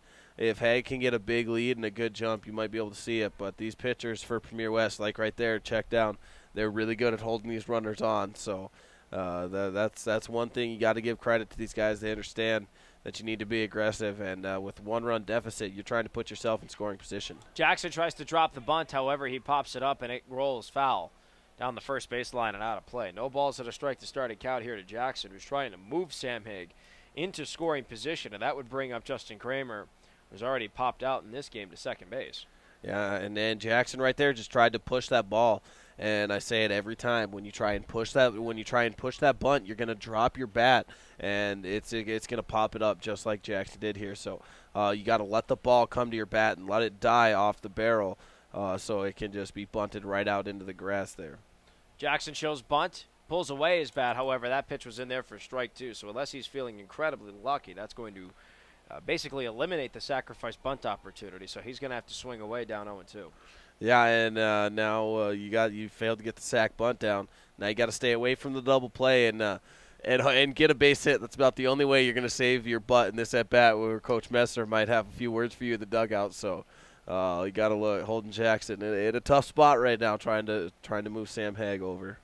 0-2 to Jackson, swung on and missed. Strike 3. So Jackson goes down on strikes. That's the first strikeout in relief for Barrick McCann. One down for the Hardhats, still with that man on first. Double play ball, unfortunately, in effect to end the inning. And that's going to bring up Justin Kramer, who's 0 for 1 in this game. So Kramer's looking for a big hit. He's come up clutch for his Hardhats before. Looking for a big hit to keep this rally alive. He shows bunt, and the first pitch that he sees catches the outside part of the plate for strike 1. And we know Justin can hit for a bunt single. You'd have to think he might lay down the sacrifice, but if he can get the bunt single out of it, what a bonus that would be. 0-1. Kramer doesn't show a bunt this time, and the ball misses the zone. 1-1 now the count. Yeah, we know Kramer has the speed for it, but this Premier West infield is looking for that bunt. You still could see him try to get it over because Cooper Bowman, he's kind of on a hot streak. He's had a good few games. And they might count on him to try to drive in that run. But I think Justin's going to be swinging away here. 1-1. Swung on it, hit high in the air to shallow right field. Two men converging for the ball, and the catch is made on the play by Marquez at second. He came all the way out from second base to make that catch in shallow right. 2 down now for the Hardhats. Sam Haig still on first, and that'll bring us back to that red-hot Cooper Bowman, who is 1 for 2 in this game already with a single in his last at-bat. Real tough. You thought that pitch might have had a chance there to drop in shallow right field, but Marquez, we saw it in the very first game where he was in center field, had so much range, and that continues there at second base. You wanna get those balls a little not so high. Don't get under them so much, but still a good at bat there for Kramer. First pitch to Bowman is in there for strike 1. 0-1 the starting count here for the Hardhat shortstop. 0-1. Misses low and inside, and that'll even things to a ball and a strike. Bowman 1 for 2 single the last time he was up, but was caught stealing 2-6 to throw him out on the base path. Should he safely get on, Drake Messenger's on deck. 1-1 to Bowman. Misses. No, it does not miss low and inside. That's in there for strike 2. Ball and 2 strikes now the count.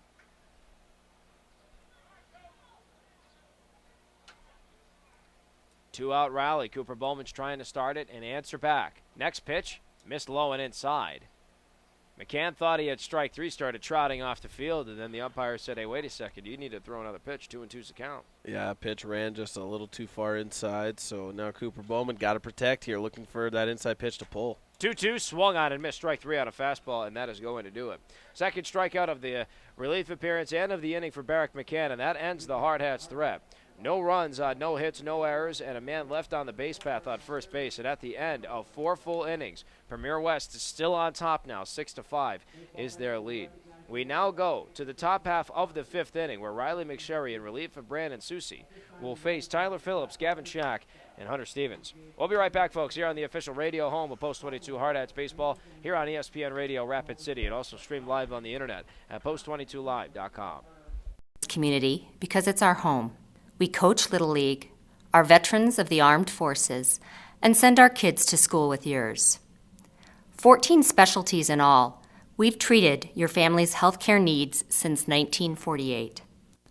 Like Post 22 Baseball, we set higher expectations for ourselves because that's what our legacy demands. Call 342-3280 for an appointment. When 4 full innings in the books here at Floyd Fitzgerald Stadium, and the 4th game out of 4 between the Premier West Cardinals from Denver, Colorado, and from your Post 22 Hardhats. Statistically across the board, Premier West has a 6-5 lead, and they do so on 6 runs with 6 hits, 1 error in the field. The Hardhats, 5 runs on 6 hits with 1 error in the field. It has been a back-and-forth game. However, the 4th inning was only the 2nd out of 4 played in which the Hardhats did not answer any runs that were scored. So now here comes Riley McSherry, and the first pitch that he throws to Tyler Phillips is in there for strike 1. McSherry came in relief of Brandon Susi, who went 3+ innings in his start. Struck out 2, walked 4. Gave up all 6 runs. Here's the 0-1 from McSherry to Phillips, and that's in there for strike 2. McSherry's quickly ahead. 0-2 against Phillips, who is 0 for 2, struck out, and then flew out into an 8-4 double play. Gavin Shack's on deck 1 for 1 with a bunt single, a walk, and a run scored. 0-2 is swung on and hit high in the air to right field. Underneath it, though, is Petrie, and Petrie can't make the catch. That goes over his head and goes all the way to the wall. So taking second base is Tyler Phillips. An unfortunate scenario for the Hardhats.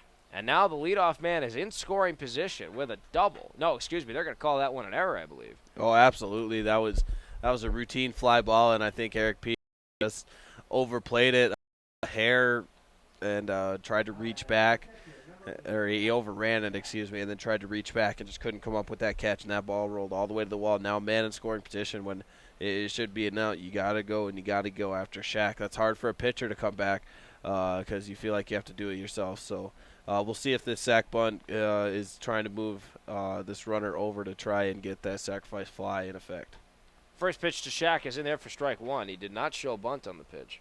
No balls and a strike to count. That clearly doesn't mean that he won't show bunt later, but first pitch he didn't. Vickers was going to crash in from first. Now he's playing at his normal depth at first base. McSherry checks the man at second. Here is the 0-1 to Gavin Shack. Swung on, and it's chopped to third. Stops man on the play by Bowman. Checks the runner at second. Throw to first is in time. Great defensive play by Cooper Bowman, and the runner remains on second base. 1 down, he's still in scoring position there. Tyler Phillips on second, and that'll bring up Hunter Stevens. Yeah, a really good play there by Cooper Bowman. We talked so much about how he's so good defensively at that shortstop position, and that goes to show that a nice job, checked the runner, and just flawlessly his transition from his glove to his hand, checking the runner, all in one fair motion, and then getting a good throw over to first to get that big first out for Riley McSherry and this Hardhat defense. First pitch to Hunter Stevens is low for ball 1. Stevens 0 for 1 with a walk, a run scored, and a strikeout. Only 2 Hardhats strikeouts from Hardhat pitching. Both of them came from Brandon Susi. Both of them also came in the top half of the second. We're now in the top of the 5th. 1-0, swung on and missed. And the count will now even at a ball and strike. Just a devastating slider right there from Riley McSherry. That the right-handed McSherry against the right-hand batter in Stevens. That ball started on the outside part of the plate, and Stevens didn't pick it up in time, and it broke away. In that check swing, Stevens broke the plane. So that was a good swing and a miss there for Riley McSherry. 1-1 missed up high. 2 balls and a strike now the count. Brendan Barringer is on deck should a crazy double play not end the inning. I say crazy because the man's on second, so you wouldn't get your traditional force But we did see earlier there was an 8-4 double play on a tag up to second, so anything can happen. 2-1 is swung on, and it's hit to first. Stop is made on the play by Vickers. Nobody covers first. Underhand toss to McSherry is not in time. Nobody covered first, and McSherry got there late. So it's an infield single for Hunter Stevens, and Phillips moves to third. So now men on the corners with one out, and that'll bring up Brandon Barringer. Well, that's tough right there, but now a ground ball here up the middle could get the double play ball to end it and clear these bases for the Hardhats. But that's a fielding gaff. Riley McSherry should have been over there, and you think Vickers might have had a play on it, if he would have got on his horse to try and take it himself. But it's tough right there. You never want to get that infield single allowed. So now here comes Barringer, who's 1 for 2 with an RBI single and a run scored. Men on the corners, one out here in the top of the fifth. And his first pitch misses low and inside for ball 1. On first, 90 feet away from home to the right, is Hunter Stevens. On third, 90 feet away from home to the left, is Tyler Phillips. Phillips reached on an error, so that's technically another free pass that's allowed the leadoff runner to get on the base path. Second error of the game for the Hardhats. 1-0 is in there for strike 1. Caught the inside part of the plate, and the count evens to 1-1. And in this close of a game, it's 6-5 right now, and you have Phillips 90 feet away who did reach on that error. Like you said, that's one thing you can't give up when it's a one-run deficit, because you go up 2 runs, and it's hard enough to play 1 in this game with 2 good teams going at it here. So you gotta make that play when it comes to you. Check down to first, not there in time, but again, Riley McSherry with a very quick pickoff move. Still men on the corners, 1 out. 1-1 is the count here to Brandon Barringer. McSherry checks both runners. From the stretch he goes. Here's the 1-1. Rides up high, 2 balls and a strike. That's a pitch you put in the back of your mind, though. Barringer really liked that high fastball. He was looking for that fastball, and if you get 2 strikes, you maybe try to elevate it once again here. But with 2-1 count, you got to throw something for a strike here. You don't want to fall behind 3-1. 2 balls and a strike now the count. Sherry checks both runners on the corners. Next pitch misses high, and that will now push the count to 3 balls and a strike. Should a double play not end the inning, Aiden Arroyo is on deck. He had a bunt single last time he was up. He's 1 for 1. Also walked, came around to score. Last time he made it to the base path, however, he was stranded at third. McSherry from the stretch. Here's the 3-1. Swung on and missed, strike 2. McSherry went with that changeup, and now the count goes full. And this will be the first payoff pitch here for Riley McSherry in today's ball game. He's only thrown 22 pitches now. He's made it through. This is the last batter he has to face the first time through this lineup. So we'll see him go all the way through the 7th. 3 balls, 2 strikes to count. Payoff pitch from McSherry. Swung on and missed, strike 3. Runner goes, throw to second. Is in time. What an unbelievable K2-4 double play. That is incredible. Just amazing. A nice throw there from Timmy Paris, and of course Riley McSherry picking up that big strikeout. That was huge. That was a big momentum boost. Now you come in and you tie it here, or get the go-ahead in the bottom of the 5th. K2-4 double play ends the top half of the 5th, and the Hardhats do not allow a run on 1 hit with 1 defensive error. And 1 man was left on the base path in scoring position. 6-5, the Hardhats trail. To the bottom of the 5th we go here on ESPN Radio Rapid City, the official radio home of Post 22 Hardhats Baseball. Also streamed live on the internet at post22live.com. A business opportunity comes knocking at your door. You need an experienced banker who's open to helping you make the most. He's been so good this weekend and this season, and he's looking to continue his success and cause a little more damage here for the Premier West pitching staff and try and get Vickers across from first base. First pitch to Petrie, catches the zone for strike 1. No balls and a strike to count. Eric Petrie represents the go-ahead run, and if he goes yard again, the Hardhats will have the lead. They trail 6-5 right now. Here in the bottom of the 5th with 2 outs. 0-1 to Petrie, misses low and inside, and the count evens at 1-1. Petrie doubled the first time he was up, just missed a home run by a couple of feet, and then the last time he was up, he hit a solo jack to left, and that ended the start of Charlie Olson. Next pitch to Petrie's a swing and a miss, strike 2. No balls and 2 strikes. Excuse me, a ball and 2 strikes.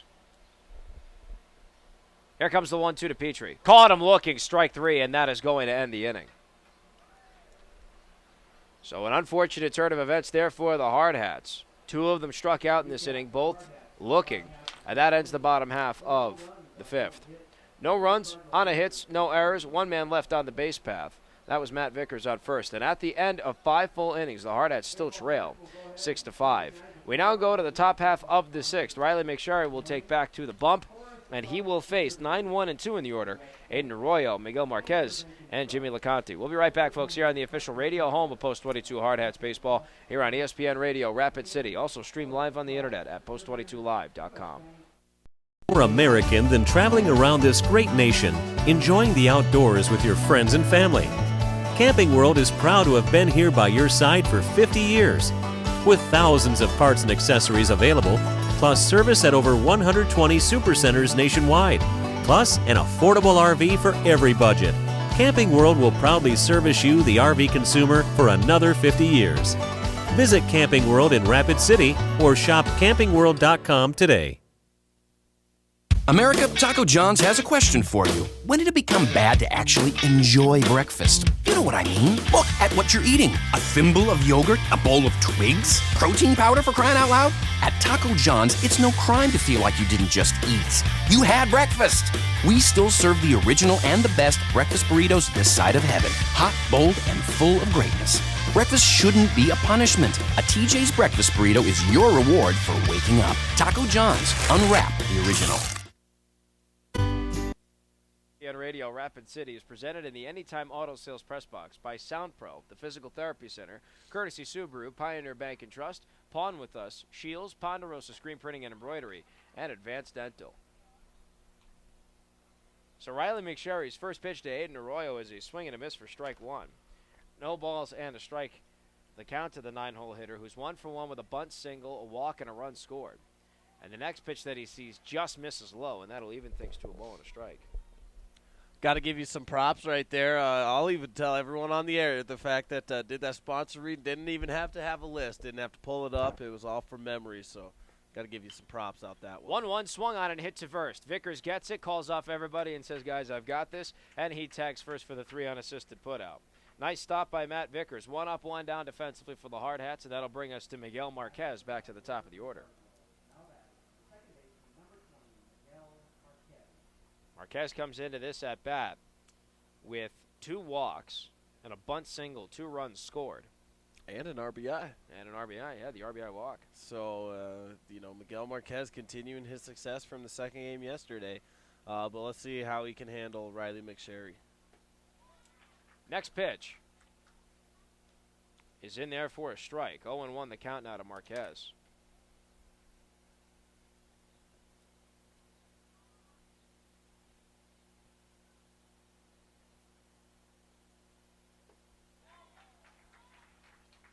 And the next pitch is a swing and a miss for strike 2. No balls and 2 strikes now the count.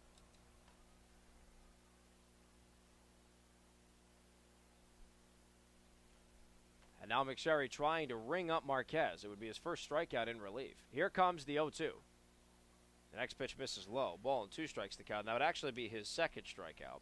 The last one was K24. Yeah, big double play to end that last inning. So that was huge. But he does need another strikeout right here, give himself a little confidence. Plus, he's got to keep up with Cody Carlson. I like to see this battle between the friends. 1-2, swung on and missed. Strike 3. Ball was dropped, though. Paris gets it, and the toss to first is in time. So it's a K2-3. Just can't quite get the clean strikeout each time. But that is his second strikeout in relief, and it's nice to see. You like to see Riley McSherry starting to roll here. And you need a 1-2-3 inning here. Go to the bottom of the 6th, tie this game up, and hope maybe get the go-ahead run. Put all the pressure on Premier West in the top of the 7th. You don't want to have that pressure on the Hardhats in the bottom of the 7th. So now 2 strikeouts from McSherry in relief. That brings 2 down now. And Jimmy LeConte looks at ball 1 from McSherry.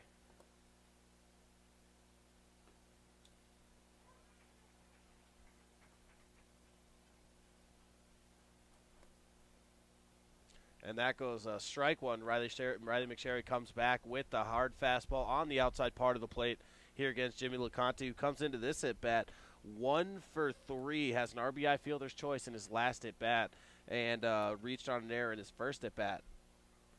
And now he gets hit by a pitch.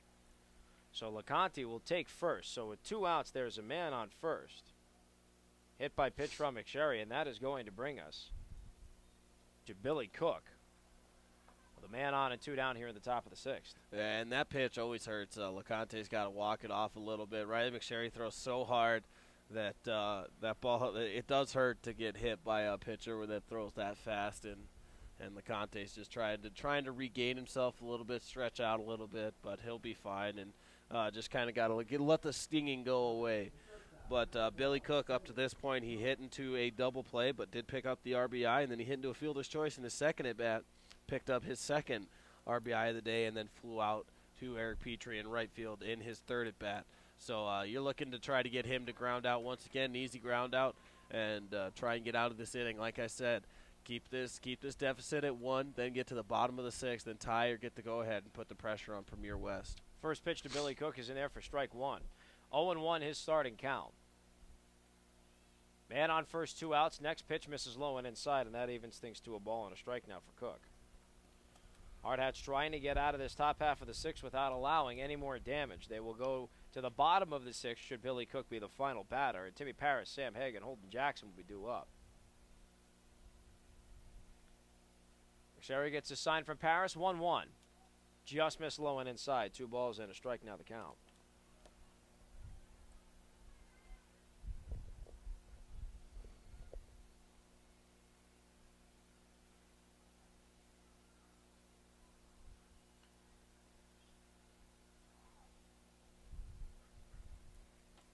So 2-1 now the count here to Cook. The next pitch is swung on and hit to third. Jackson makes the stop. Throw to first is in time, and that is going to do it. Great stop on the play by Jackson to get the throw to Vickers, and that ends the top half of the 6th. No runs, no hits, no errors. 1 man left on the base path, and he did not leave first base. And at the end of 5.5 innings of play, the Hardhats still trail 6-5. We now go to the bottom half of the 6th inning with Timmy Paris, Sam Haig, and Holden Jackson due up. We'll be right back, folks, here on the official radio home of Post 22 Hardhats Baseball here on ESPN Radio Rapid City. Also stream live on the internet at post22live.com. When a banker takes a hands-on approach to understanding your business, then you know you can count on them to give you a hand in reaching your goals. I think the best way to know our business customers is by being their customer. I'm Kevin Dietz from Security First Bank in Rapid City. As your business banker, I go beyond the paperwork to understand the resources you need to get ahead. Security First Bank, a relationship you can count on. Member FDIC.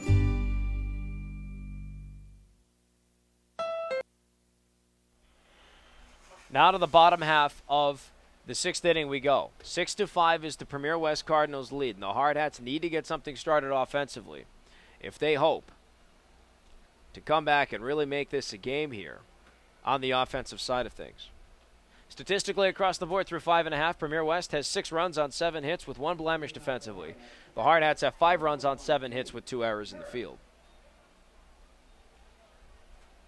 So now for the Hardhats, it's Timmy Paris, 1 for 2 with a 2-run home run. And his first pitch is hit up the middle and off the glove on the play of Barrick McCann. And the ball fortuitously bounces to Marquez at second, and his throw to first is in time.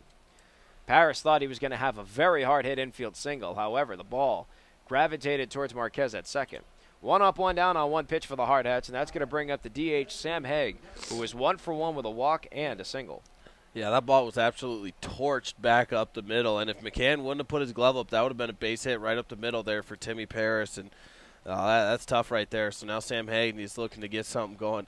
Like I said, you got to play at least 1 in this inning. You don't want to put all the pressure on the bottom of the 7th. First pitch to Haig is a swing and a miss, and then the ball skipped away from Shack behind home plate. So 0-1 the starting count here to Haig. Next pitch is swung on and chopped third, but foul. And quickly Haig is behind 0-2.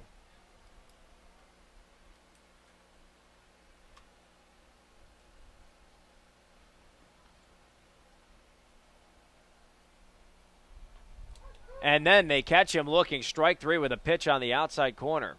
So Sam Haig goes down on strikes. 3 strikeouts looking now for Barrick McCann in relief. That's now 5 for him. 2 up, 2 down. Here comes Holden Jackson.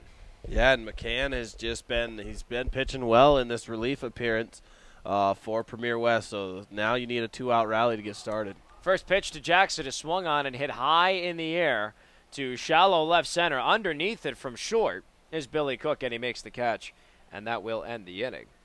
1-2-3 inning offensively for the Hardhats. No runs, hits, errors, or anybody left on base. And at the end of that 5-pitch, bottom half of the 6th inning, the Hardhats still trail 6-5. We go to the top of the 7th. Riley McSherry will face Tanner Garner, Tyler Phillips, and Gavin Shack. And we'll be right back with all that here on the official radio home of Post 22 Hardhats Baseball here on ESPN Radio Rapid City. Also stream live on the internet at post22live.com.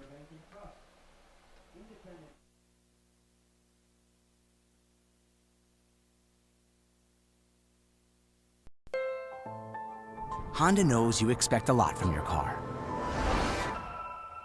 But we wanted to give you even more. So we gave the Civic, the best-selling car in its class, even more horsepower. More room than ever. And a stylish new exterior.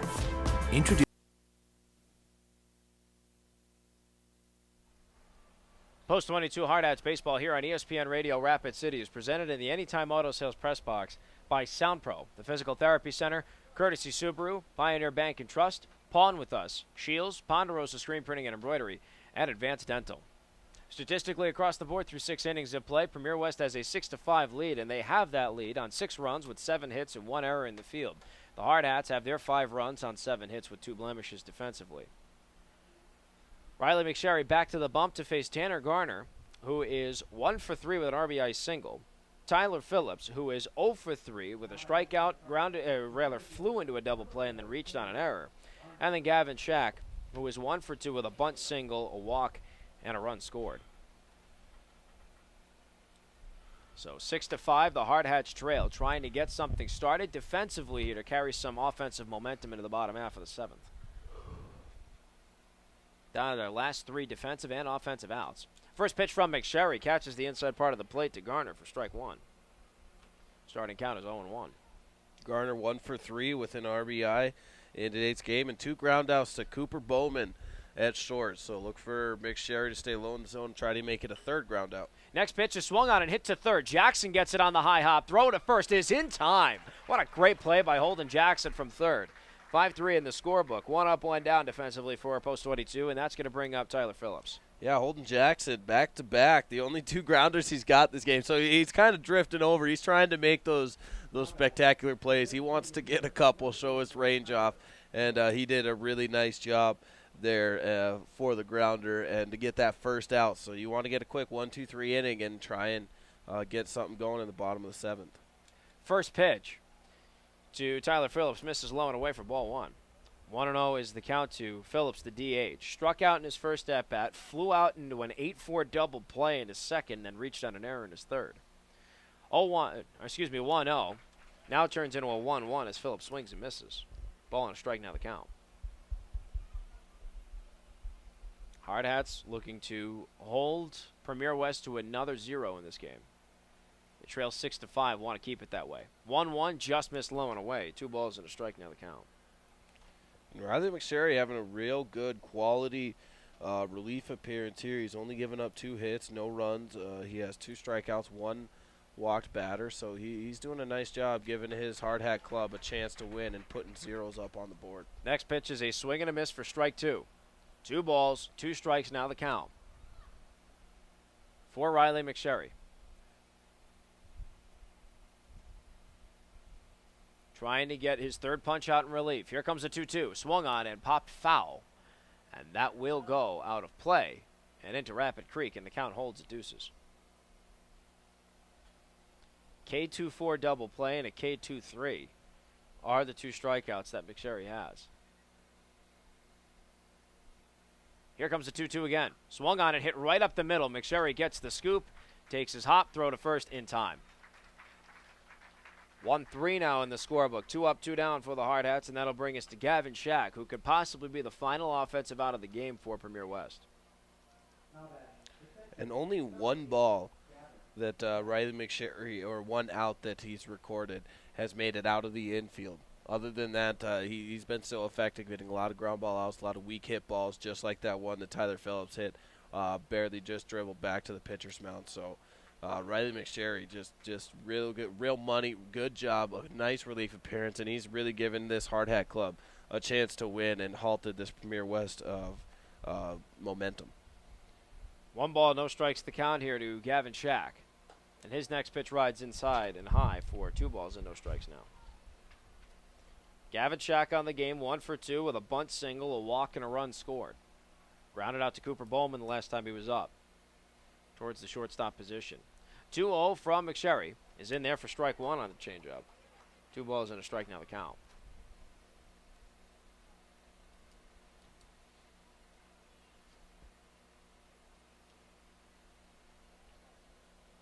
McSherry trying to end this inning here. 2 outs, nobody's on the base path. 2-1 is fouled into the meshing, just shy of the Premier West dugout, and now the count evens to 2-2. McSherry's looking for his 3rd punch out, and from setting the Hardhats back to the sticks one last time in this game.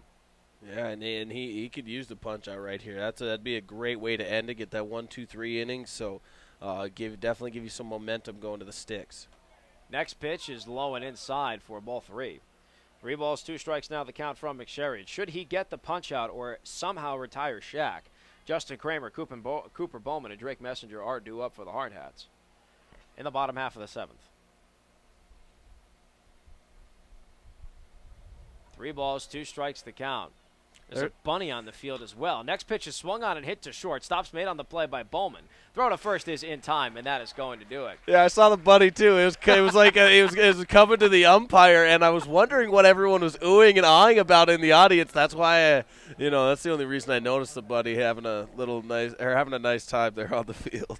1-2-3 inning for the Hardhats defensively, which means no runs, hits, errors, or anybody left on base. Final 3 outs of the ball game. The Hardhats trying to walk off or at least tie this game and perpetuate it an extra inning. Justin Kramer, Cooper Bowman, Drake Messenger up to the task as we go to the bottom of the final inning here on the official radio home of Post 22 Hardhats baseball here on ESPN Radio, Rapid City, 1340 AM and 105.7 FM. Introducing the all-new Civic, the 2016 North American Car of the Year. Nothing compares to a Honda.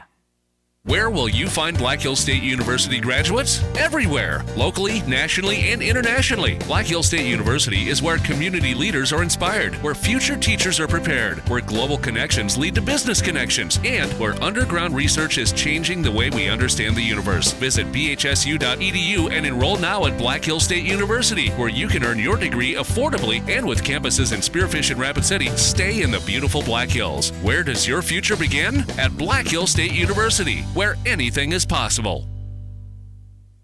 Maintain. We're about to find out who exactly it is. And it is Tyler Norris, who started the very first game of this entire series. He went the distance in his start, got the loss. Left-handed throwing Norris, 6 innings pitched. He threw 70 pitches, so a couple of days rest. Not even a couple of days. This is really a day and change, really. But he is on the mound to finish out this game for the Premier West Cardinals. And for Barrick McCann, who went 3 1/3 innings, only gave up 1 hit, didn't allow a single run or didn't issue a single walk, had 5 strikeouts, all on 41 pitches. So now Justin Kramer playing at second base. 2 up for the Hardhats here in the bottom of the 7th. They are trailing 6-5. This could possibly be the last inning of the game. The last 3 offensive outs that the Hardhats have. Justin Kramer is 0 for 2. Twice he has popped out to second. Looking for his first hit of the game. First pitch that he sees is in there for strike 1 from the lefty.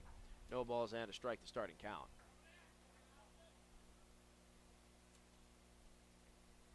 Here comes the 0-1. Kramer showed bunt. That pitch goes high and outside, though, and the count evens to a ball and a strike. And a quick stat line for Riley McSherry, unless he comes out to pitch the extra innings. Of course, he pitched 4 innings, 2 hits, 1 walk, 2 strikeouts on 50 pitches. Next pitch to Kramer is swung on and hit to left for a base hit. So Justin Kramer gets the leadoff single. Tying run is on the base path, and that'll bring up the red-hot Cooper Bowman, who in this game is 1 for 3 with a single and a strikeout. Just a nice at-bat there from Justin Kramer. He's gotten so good, and he's pulling the ball. This is what you like to see, the fact that he's getting these base hits, and that's what you want to see. And now a lot of speed on first base as well, and that's the tying run on first base. So you want to see Cooper Bowman try and get him into scoring position so he can be hit around by Drake Messenger and the other bats down the end of this lineup. So now there's a major conference on the mound here with Tyler Norris and the entire infield, as well as the catcher, Gavin Shack. And now the congregation disperses. Cooper Bowman takes a spot in the batter's box, and it looks like we're going to be ready to continue with this ball game. Cooper Bowman has Justin Kramer on first. With no one out here in the bottom of the 7th, the Hardhats trail by 1. Bowman is the go-ahead run. He can end this game in 1 swing, or he can keep this inning going with a fair ball and a base hit. Bunt is showed. Infield crashes. However, the ball goes foul. No balls and a strike to starting count. Yeah, this infield crashed hard. They want to get that lead runner in Kramer at second base. They're coming down hard. They don't want to allow this runner to get in scoring position, so it'll be interesting to see. Next pitch goes high. Throw to second is not in time, and it skips out in center field. Justin Kramer is going to take off for third, and he is safe. So Justin Kramer gets the base stolen at second, and then on the overthrow advances to third. So now the tying run is 90 feet away from home, and Cooper Bowman can swing away to his heart's content. Absolutely. Now you just need a sacrifice fly to try and tie this game up. That was huge. Justin Kramer would have got that stolen base anyway. And, of course, advancing on that throw, that was huge. And now the infield playing in, they're going to try to stop and prevent this run by any means necessary. And that causes, if you get a hard-hit ball in this infield, you could leak through. So Cooper Bowman could be the hero and try and tie this game up. Next pitch to Bowman is swung on and hit into center field, and the catch is made on the play. Kramer tags up. He is going to go home, and the throw is not going to get there. It's an RBI sac fly for Cooper Bowman. We are all square at 6 here in the bottom of the 7th. Huge, that was huge right there. Like we said, that RBI, that sacrifice fly with no outs and all set up by Justin Kramer getting that base hit, that stolen base and advancing. That was huge. That was a good sequence. It tied this game up, bottom of the 7th. Now with 1 out, you look to walk off. So now here comes Drake Messenger with the bases empty and 1 out here in the bottom of the 7th. He shows bunt. He drops it down third base side. His afterburners are turned on. Throw to first is wide. And Drake Messenger is going to go all the way to second, and he is safe. The game-winning run is now in scoring position, and that is going to bring up the heavy bat of Zach Solano, and boy, could he use a hit right now. Yeah, and that they're going to rule that as a hit. That bunt single was huge. And then, of course, advancing on the E5. Drake Messenger got that E5 all because of his wheels right there. LeConte had to throw it as hard as he could and try and overdo it over there to first, to Behringer at first. So Drake Messenger, we talk about how clutch it is. There he is in scoring position. And now what a way for Solano to break out of this slump if he could walk off here with a base hit and score Messenger. So Zach Solano's looking to break out of this slump, and these guys are playing him deep. Look at left field is standing on the warning track about, and center field out there, Garner is almost in left center. So, they're going to intentionally walk Solano here. They don't want Solano to beat him with his bat. They'd rather have Vickers do it. This is not the type of lineup where you have Solano, Vickers, Petrie, Paris. All 4 of these guys can hit. I wouldn't want to face any of them. So they will intentionally walk Zach Solano. We are not going on what will be introduced in the MLB next season where you just signal intentional walk. You don't have to throw 4 pitches. So now 4 pitches being thrown purposefully wide of the strike zone, and that will give Zach Solano an intentional walk to first. I'm unsure if that rule is going to carry down to this level, if they're going to continue to have to throw 4 pitches. So it'll be interesting to see if that transitions down to the lower levels of baseball as well. I would be interested to see if it would as well. That is a great point. Because you'd like to think that And now we have a pinch runner coming in before I go back to my thought. Cam Fees is going to come in for Drake Messenger. Arguably one of the fastest runners on this team for the Hardhats is now in the ball game, and he is in scoring position. And what doesn't make sense to me is you intentionally walk Zach Solano, who hasn't hit now in what will be his 6th game. And you come up with Matt Vickers, who has 2 RBIs this game already, 2 for 3. So it's tough. It's interesting to see, but I understand you don't want that lefty-on-lefty matchup. First pitch is swung out and hit to right. Ball has some distance. It is high. It is far. It is gone. It's a walk-off 3-run home run for Matt Vickers, and the Hardhats win it 9-6. Oh, my goodness. That was insane. You intentionally walk Solano to see Vickers, who just takes you yard. That is one way to win it right there. And he gets dogpiled there at home base. That was insane. Wow. Matt Vickers, have yourself a day. 3 for 4, 5 RBIs, and a 3-run walk-off blast to right. And that is it. The Hardhats take this series 3-1, and they win 9-6. What a finish. Oh, my goodness. That's something straight out of a movie. Vickers jumped on the first pitch. Like I say about every at-bat, he's at his best when he pulls the ball, and he pulled that ball right over the right field fence, and that was huge. That is his 4th home run of the season. Oh, man. Like you said, 5 RBIs this game. Matt Vickers, have yourself a day. This young man definitely put this team on your back and showed them what they're made of, and that was huge for the Hardhats. Now take 3 out of 4 against a very good Premier West club. Well, folks, we're going to definitely need some time to gather ourselves here. I was off my chair for that last hit from Vickers. A 3-run walk-off home run to right field. That ends the game. The Hardhats take the win 9-6. So we'll take a quick recess, gather some thoughts, tabulate some statistics. We'll be right back here with your post-game show and statistical recap.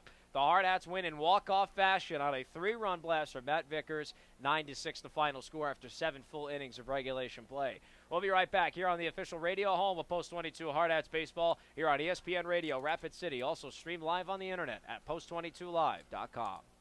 Maintaining healthy eyes requires regular vision exams. Dr. Paula Sorensen at Envision Optical and Eye Care strives to provide quality vision solutions and exceptional customer service. She values the opportunity to build a lifelong friendly relationship with you and your family. Envision Optical and Eye Care on West Main, across from the guard camp. Buying a home is a big decision. Choosing to work with a banker who will help you through every step of the process is an easy one. I work hard to help homebuyers find the mortgage that fits their lifestyle and needs. I'm Megan Baum from Security First Bank in Rapid City. As your mortgage lender, I'm here to make you feel at home. Security First Bank, a relationship you can count on. Member FDIC, Equal Housing Lender, NMLS 1309178. This is Mark the Freedom Poet, and I want to tell you about 2 wonderful candidates for South Dakota legislature, Sean McPherson and Craig Eriks. I've known both of them for many years, and I trust them to be faithful champions of our precious Constitution. That includes how they defend our Bill of Rights. Faith, family, and freedom are very important to these men, and they cannot be bought or pressured to vote for anything that they think is harmful to individual freedom or our precious republic. Please vote June 7th in the Republican primary for Craig Eriks and Sean McPherson. Paid for by Eriks for SD House and McPherson for House. At Farm Bureau, when we talk about protecting what matters most, we're not just talking about things with walls and things with wheels. We're talking about people, your family. Everything that's important to you is important to us. That's why our agents are ready to help protect your future and give you peace of mind today. Visit us online or just stop by to see how Farm Bureau agents make insurance simple. Contact Jeff or Julie in Rapid City, South Dakota to see how they make insurance simple. Rapid City Medical Center honors tradition. Hi, I'm Post 22 Hardhats Baseball here on ESPN Radio Rapid City is presented in the Anytime Auto Sales Press Box by SoundPro, the Physical Therapy Center, courtesy Subaru, Pioneer Bank and Trust, Pawn with Us, Shields, Ponderosa Screen Printing and Embroidery, and Advanced Dental. Statistically, across the board, after 7 full innings of regulation play for the Premier West Cardinals from Denver, it was 6 runs on 7 hits with 2 errors in the field. For the Post 22 Hardhats, with the walk-off win, it was 9 runs on 10 hits and 2 errors as well defensively. Thank you so much for sticking around with us here this morning for the final game of this 4-game set between the Premier West Cardinals from Denver and your Post 22 Hardhats. Broadcasting from the Anytime Auto Sales Press Box here at Floyd Fitzgerald Stadium. This is Mark Benetti, the voice of the Post 22 Hardhats, as always, joined by former American Legion third baseman Teddy Leipold. What more can you say about the resilience of this club here, Teddy? It was a back-and-forth shootout from start to finish. Started to get a little worried when the 5th and 6th innings rolled around and the Hardhats couldn't play any runs. But in the 7th inning, all it took was 9 pitches and Matt Vickers going deep with the game tied at 6. Yeah, it was huge. This is something straight out of a movie. I swear to God, this was the first walk-off home run we've seen. We've seen a couple walk-off hits, and I believe both of them from Justin Kramer. So now Matt Vickers gets to join the party, and that was huge. That was just something else. It was an entertaining game from start to finish. You were right. It got a little dicey in the 5th and 6th inning. You were wondering, you got to leave it all for the 7th, but. Oh, man, it was something else. This Hardhat club, very resilient, and you got to give Riley McSherry a lot of credit. He's a winning pitcher in today's ballgame. Brandon Susi will get a no decision, and so this was good all around. This is one of those wins that can really vault you forward. So let's go ahead and recap the game as it was from start to finish. Premier West jumped on first 1-0. The leadoff walk really, once again, the Achilles heel of this Hardhats club. But to their credit, come back to the bottom of the 2nd, and a 2-run blast from Timmy Paris gets you rolling with a 2-1 lead. Yeah, and that comes right after a double from Eric Petrie as well. Eric Petrie coming out and having himself a very good game at the plate, and that's what you like to see. Both of it. He was a few feet away from a home run, so then Timmy Paris just decided to finish it off and get that 2-run blast in the bottom of the 2nd, and then of course that bottom of the 3rd. Those were the 2 big innings that came really fast, and then it kind of settled down. 2 runs in the bottom of the 2nd and 3 in the bottom of the 3rd, thanks to big home run as well.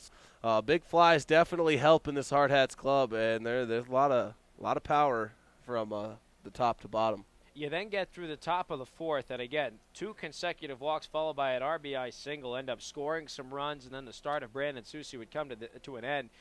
And it was a moderate start for Susi. He was pretty disappointed with himself. You had even commented he was slamming his glove in the dugout there, but in his start he went 3+ innings, 5 hits, allowed all 6 runs that Premier West had. All of them were earned. 2 strikeouts to 4 walks, and he did it on 64 pitches. So Brandon, a lot of times he stayed pretty consistent, but the walks really came back to bite him, and it allowed Premier West to take control of the game for almost the rest of the way out until the bottom of the 7th. Yeah, the walks, that's always been the Achilles heel this whole season. That's what we've been talking about, and I'm pretty sure that's probably what we're going to be talking about a lot this season. It seems like this problem might be here to stay, but you're trying to remedy it as much as you can. There's a handful of guys that'll come out and are going to throw strikes. Riley McSherry, one of them. Of course, you got Cody Carlson out there, Sherbinsky, all these guys throwing strikes. But these pitchers that are struggling to find the strike zone, they're going to be the difference maker going down in tournament play and then getting in. That's what's going to determine and really regulate the success or failure of this team going down. And I think Brandon Susi understands that, and so does all these pitchers. But you can't say a whole lot. Like, Brandon Susi's numbers are not going to jump off the page. It's not going to be a very good stat line that you see. But he also, he pitched better than his stat line says, and that's what's hard. It was a few batters that really caused some damage, and an inning here, an inning there. So he really pitched better, and he still deserves some credit in this start that he's going to have to build off, but he still did well. Barrick McCann came in relief of Charlie Olson when the Hardhats started plating some runs, and after Eric Petrie hit his solo blast, that chased him from the game. Barrick McCann came in, to his credit for Premier West, 3 1/3 innings, allowed only 1 hit, struck out 5 batters, and he did it on less than 50 pitches. I think 41 was his count. You have to give him a lot of credit where it was due, because he was putting Premier West in the driver's seat to take this win and even the series at 2 apiece. Well, I don't know why they didn't stick with him through the 7th inning. I guess they believed in Norris, and maybe McCann's arm was sore. Who knows? You never know with the coaches, and of course they know their team better than we do, so we can only speculate on that. But the way McCann was pitching, he was giving this lineup so many fits that it's kind of a head scratcher why Norris came in, but. Barrick McCann really shut down this lineup, and as soon as he was out of the game, you see this offense, you see the lineup for the Hardhats really started to make them pay. You go to the top of the 7th. Premier West has a 6-5 lead. Riley McSherry again in relief, and Brandon Susi goes 1, 2, 3, 5-3, 1-3, 6-3 in the scorebook. And that set up the bottom half of the 7th. The Hardhats needed some walk-off magic to do it. So let's go batter by batter here in this bottom of the 7th, because every person that played a role in the bottom of the 7th deserves all the credit in the world. You look to Justin Kramer on a 1-1. He sends that ball into left, gets to first, and then his movement on the base path was impeccable. It was. Other than Matt Vickers at bat, Justin Kramer was the most important and pivotal player in that bottom of the 7th to help the Hardhats win, of course. He was the tying run down 6-5. He steals second base, and on a throw there from Shaq, Kramer slides in head first. The ball careens into center field, and Kramer's up on his horse again, getting to third, and with no outs, you get to third. That was huge for Justin Kramer. How many times have you said with the runner on third and less than 2 outs in an inning, a sacrifice fly absolutely paramount to get the ball to get the run in? That's exactly what Cooper Bowman did. A sacrifice fly, RBI to center field, and you knew the second, regardless of where that ball was, unless it was super shallow, Kramer was going to turn on his jets, and he was going.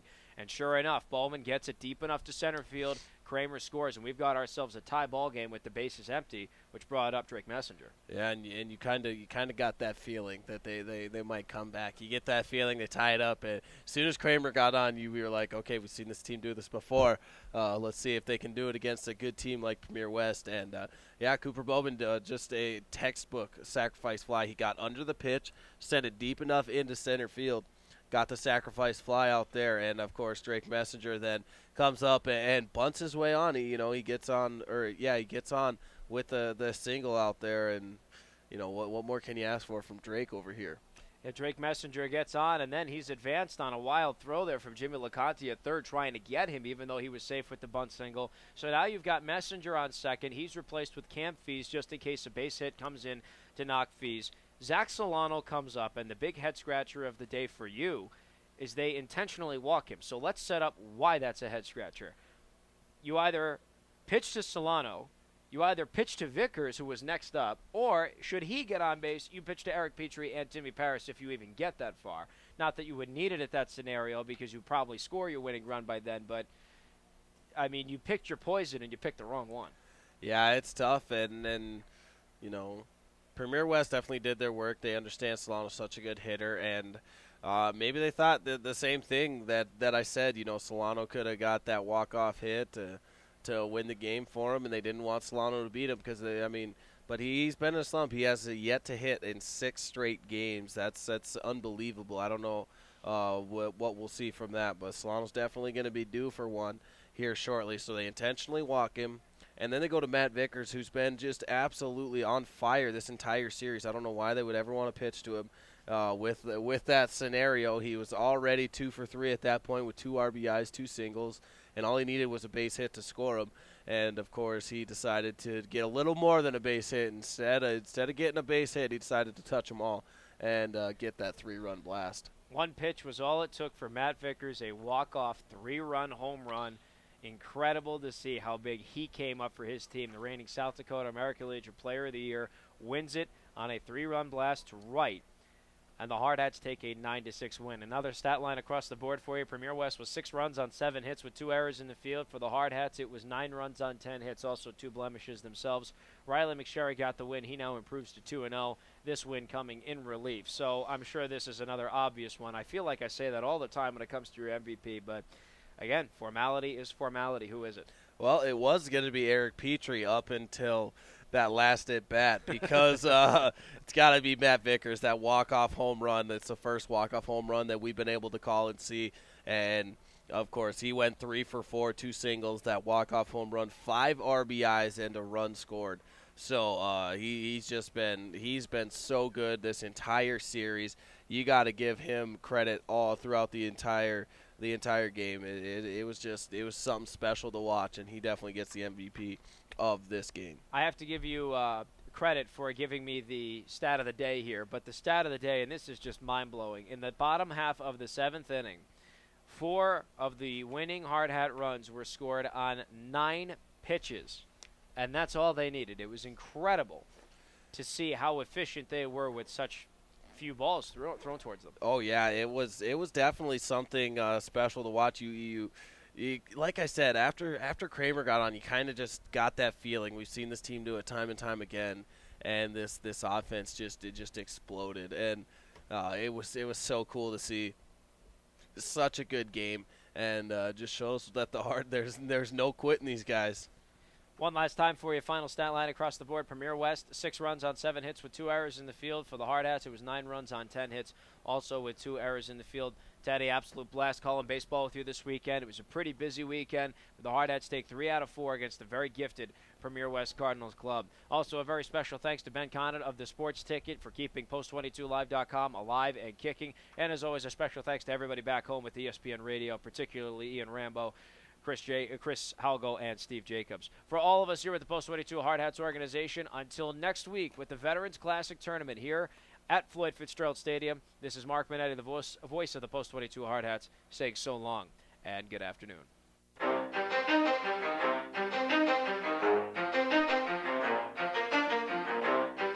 You ready? Let's go!